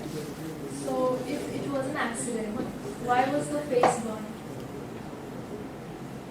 And there were burn marks all over the body. Please do not prompt her. Why was the accident happening? No. The autopsy report suggests that there were burn marks all over the body. 70% of her body got burnt, right? So you just said right now that in an accident, the main areas of burn are the chest area and the abdomen area. So, but in an accident, any part can burn. It's not specifically that this part of the face is burned and not the others. So can you tell me the palms and soles were not burnt? Am I correct? Yeah. She was trying to take help from the kitchen window to the neighbors, and that's why maybe that was not burned yet. So you suggest that when it was an accident, she never used her palms and palms to, extinguish the fire herself? That's what you mean? Maybe she tried, but also she tried and screamed out to the neighbors to get No, some but the help. first instinct is that if someone is burning by an accident, they will try to save themselves and they will use their hands. Yeah, maybe she was not. Counsel, by asking these questions, what exactly you want to establish? That it was not an accident, it was a suicide. So that's why she didn't try to save herself.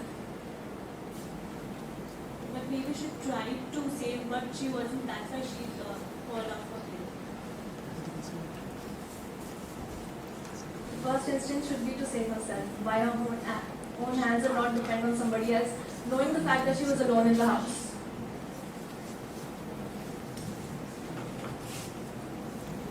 So did she call for help?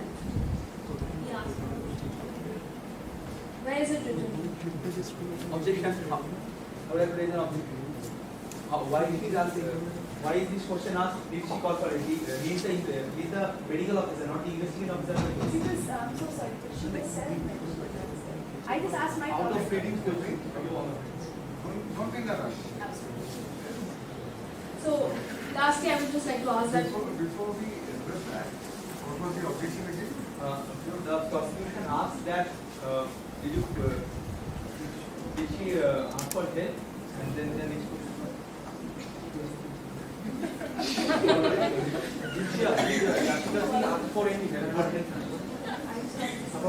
She is the doctor. The doctor, not investigation officer. You are asking your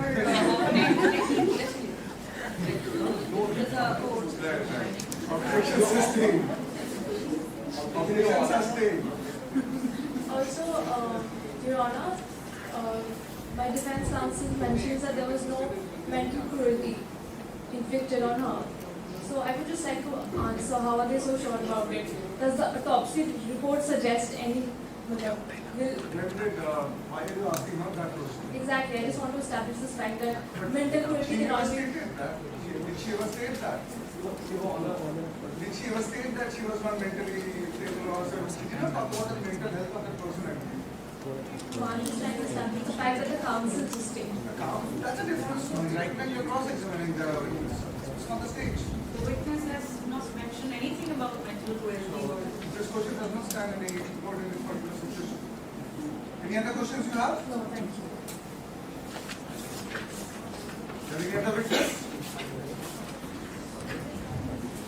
With your permission, I would like to call the neighbor, Ashish Gujral.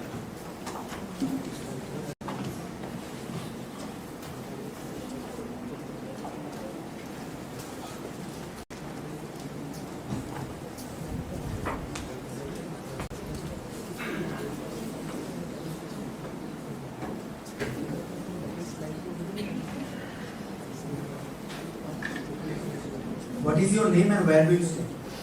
My name is Ashish Gujral. I stay next to Niti Maharaj at 121 Southern Park, Kolkata 700.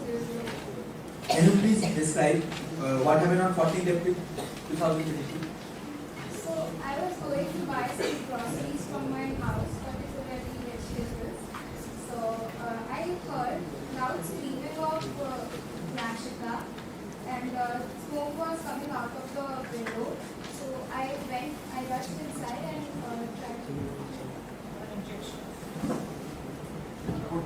Could you just repeat your address again? You just mentioned the address wrong. It's a matter of record. We can let it go already. Go on, carry on. So as there was fire and I saw from the kitchen window some smoke was coming out, so I rushed and went inside and tried to do it.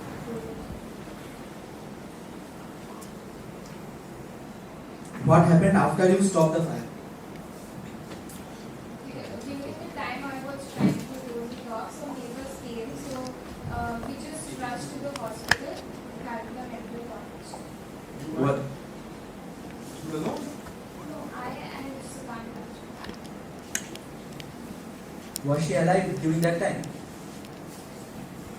Yashika. Yes. What was Yashika's condition when you and Mr. Rajput stopped the fire using the blanket? She was in a very stable condition. Stable now. Stable condition. Stable condition. How much time did it take for you to reach the hospital with Yashika? About 30 minutes. During the entire time, did she ever complain about anyone regarding the cause of her death or anything did she say to you? No. That's it, my lord. I would like to conclude here on the examination of witness that she have not complained.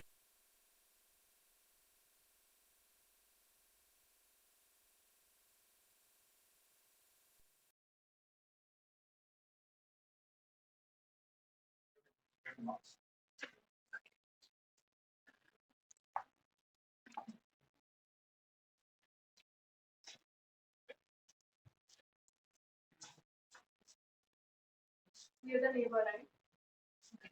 What's your address?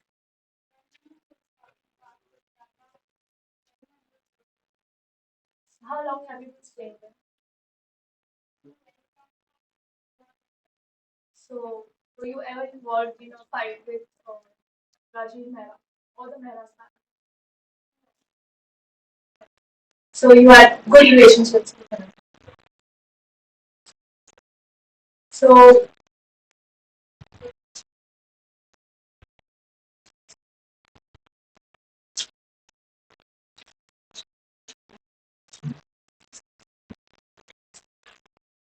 so you just mentioned that Yashika did not say anything about the call for that why, right? Did she say anything at all? No. But I think it's feelings. She was, what was she saying? She was screaming while she was born, right? You said that when she was on her way to the hospital. On her way to the hospital, did she say anything? Was she responsive? To be honest, she was not responsive to say anything at all. She was not in a condition to say anything. So that just proves the point that still why she didn't accuse anybody of why she was attempted suicide. And who were you more close to, Rajiv Mehra or Yashika? So, pointing to your honor, whatever, there's a scope of bias and whatever. And okay, so how would you describe Yashika? Did you ever interact with Yashika?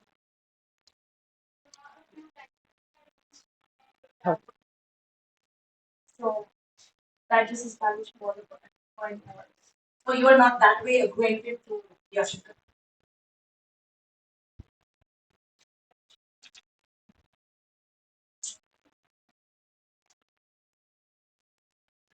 Any more questions? No. Thank you. Do you have any objection? It is claimed that Mr. Ashish Pujari sahab are not talking about that. Do you have any question for the witness? Witness. So I would like to compliment.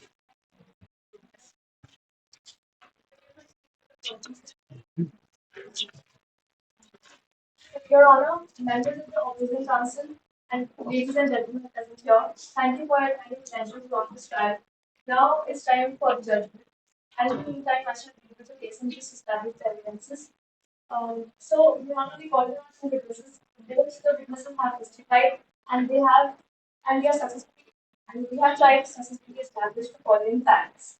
Firstly, Your Honor, the maturity was in Yashika. The maturity was in the region of both physical and mental torture. Um, the defense, so the defense says that there was no physical injury from inflicted on Yashika, and they completely based this opinion on the fact that there was no bodily injury in the autopsy report. However, Your Honor, it is to be noted that the fact that there was no injury on the day of the death not the defining factor to prove that there was never any physical injury ever in my house. Bodily injuries usually last for 6 to 10 weeks. As for anything, whatever happened prior to that, shall go unnoticed but cannot be possibly ruled out. Secondly, Your Honor,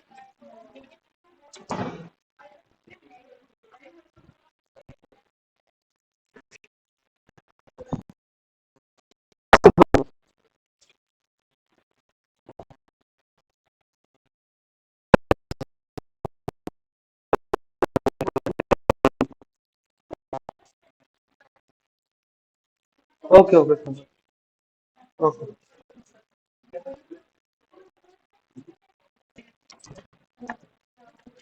was not part of the family, so things were not even enough that empowering. Her family also, her husband was indifferent towards her because he didn't even medical expenses during the time of her delivery, which showed that that he had no love and affection towards Yashika, neither towards her child. Also, Miss Your Honor, just to be noted, Bajrang Singh has no reason to lie and falsely accuse the defendants. Uh, the the accusation is not an assumption, but it's the only truth that Bajrang Singh knows. and that truth has been communicated by her granddaughter herself. Secondly, Your Honor, there was demand dowry from the side of defendants. The fact the defendants contends that the money was given in the form of Srihan. However, this was completely concocted and only made to evade their own guilt. Yashika had never planned to open any kind of sweet shop, and Your Honor, our client comes from a middle class family to arrange a sum of 10 lakhs of gold and give it as a dowry, give it as a sweetheart, something out of the package. He went out of his way just to fulfill the payment demand that was made by the defendants themselves. Thirdly, Your Honor, I would just give you one point lastly. Yes, Your Honor. The defendant's case has only been to show that this deceased died in an accident to try to assassinate her and to cause her mental, bipolar, and whatnot. And all these without any proof. Your Honor, the series of facts that I've established illustrate the worst of human behavior, how a feeling of greed, selfishness, and indifference led to the physical and mental suffering of the another, leading to loss of life of a woman whose only fault was to get married in a hell house like that. I therefore submit the jury to consider returning a fair verdict and to find Rajiv Mehra and Shivani Mehra guilty of section 306, 498A and 304B of Advocacy. Thank you.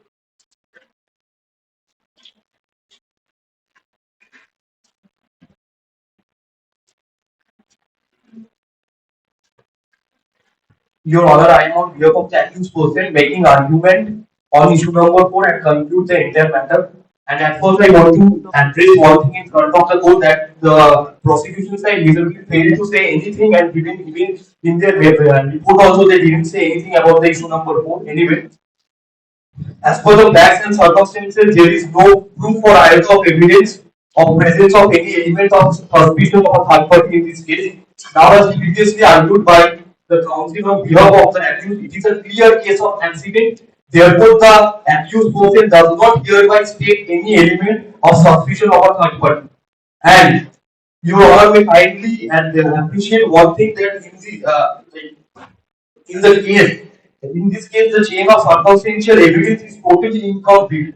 And in case of Sharad Birji Chand versus State of Maharashtra, the Honorable Advocate School opined that while dealing with circumstantial evidence, the onus should lie on the prosecution side to prove and to complete the chain of circumstances. But in this case, it is not even found by the prosecution side. The prosecution side failed to give any such circumstantial evidence.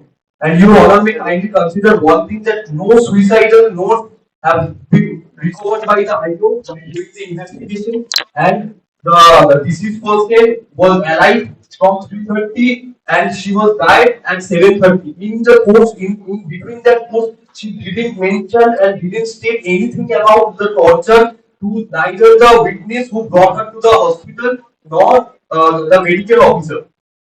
And Your Honor, in the place of occurrence, kindly appreciate one thing. In this case, the place of occurrence is kitchen, where usually highly inflammable articles are stored, like kerosene, petrol, etc.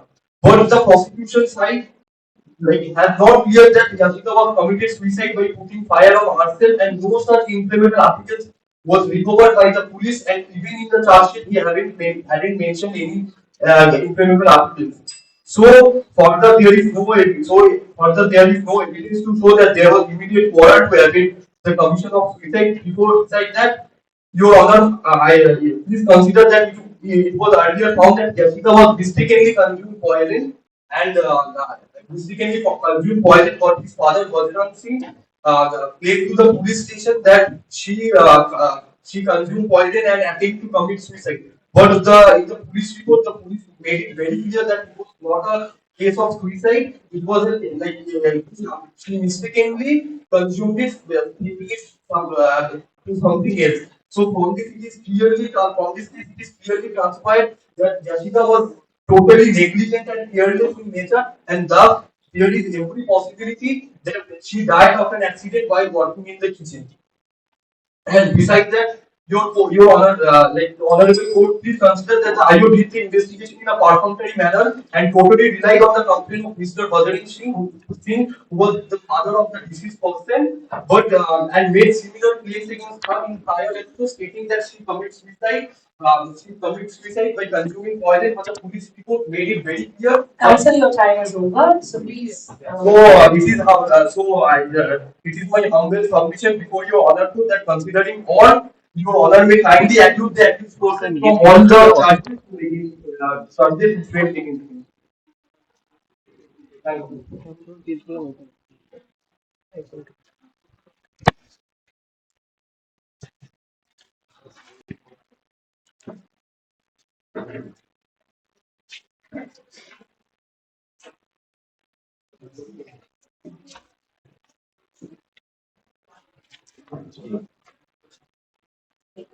Please continue now.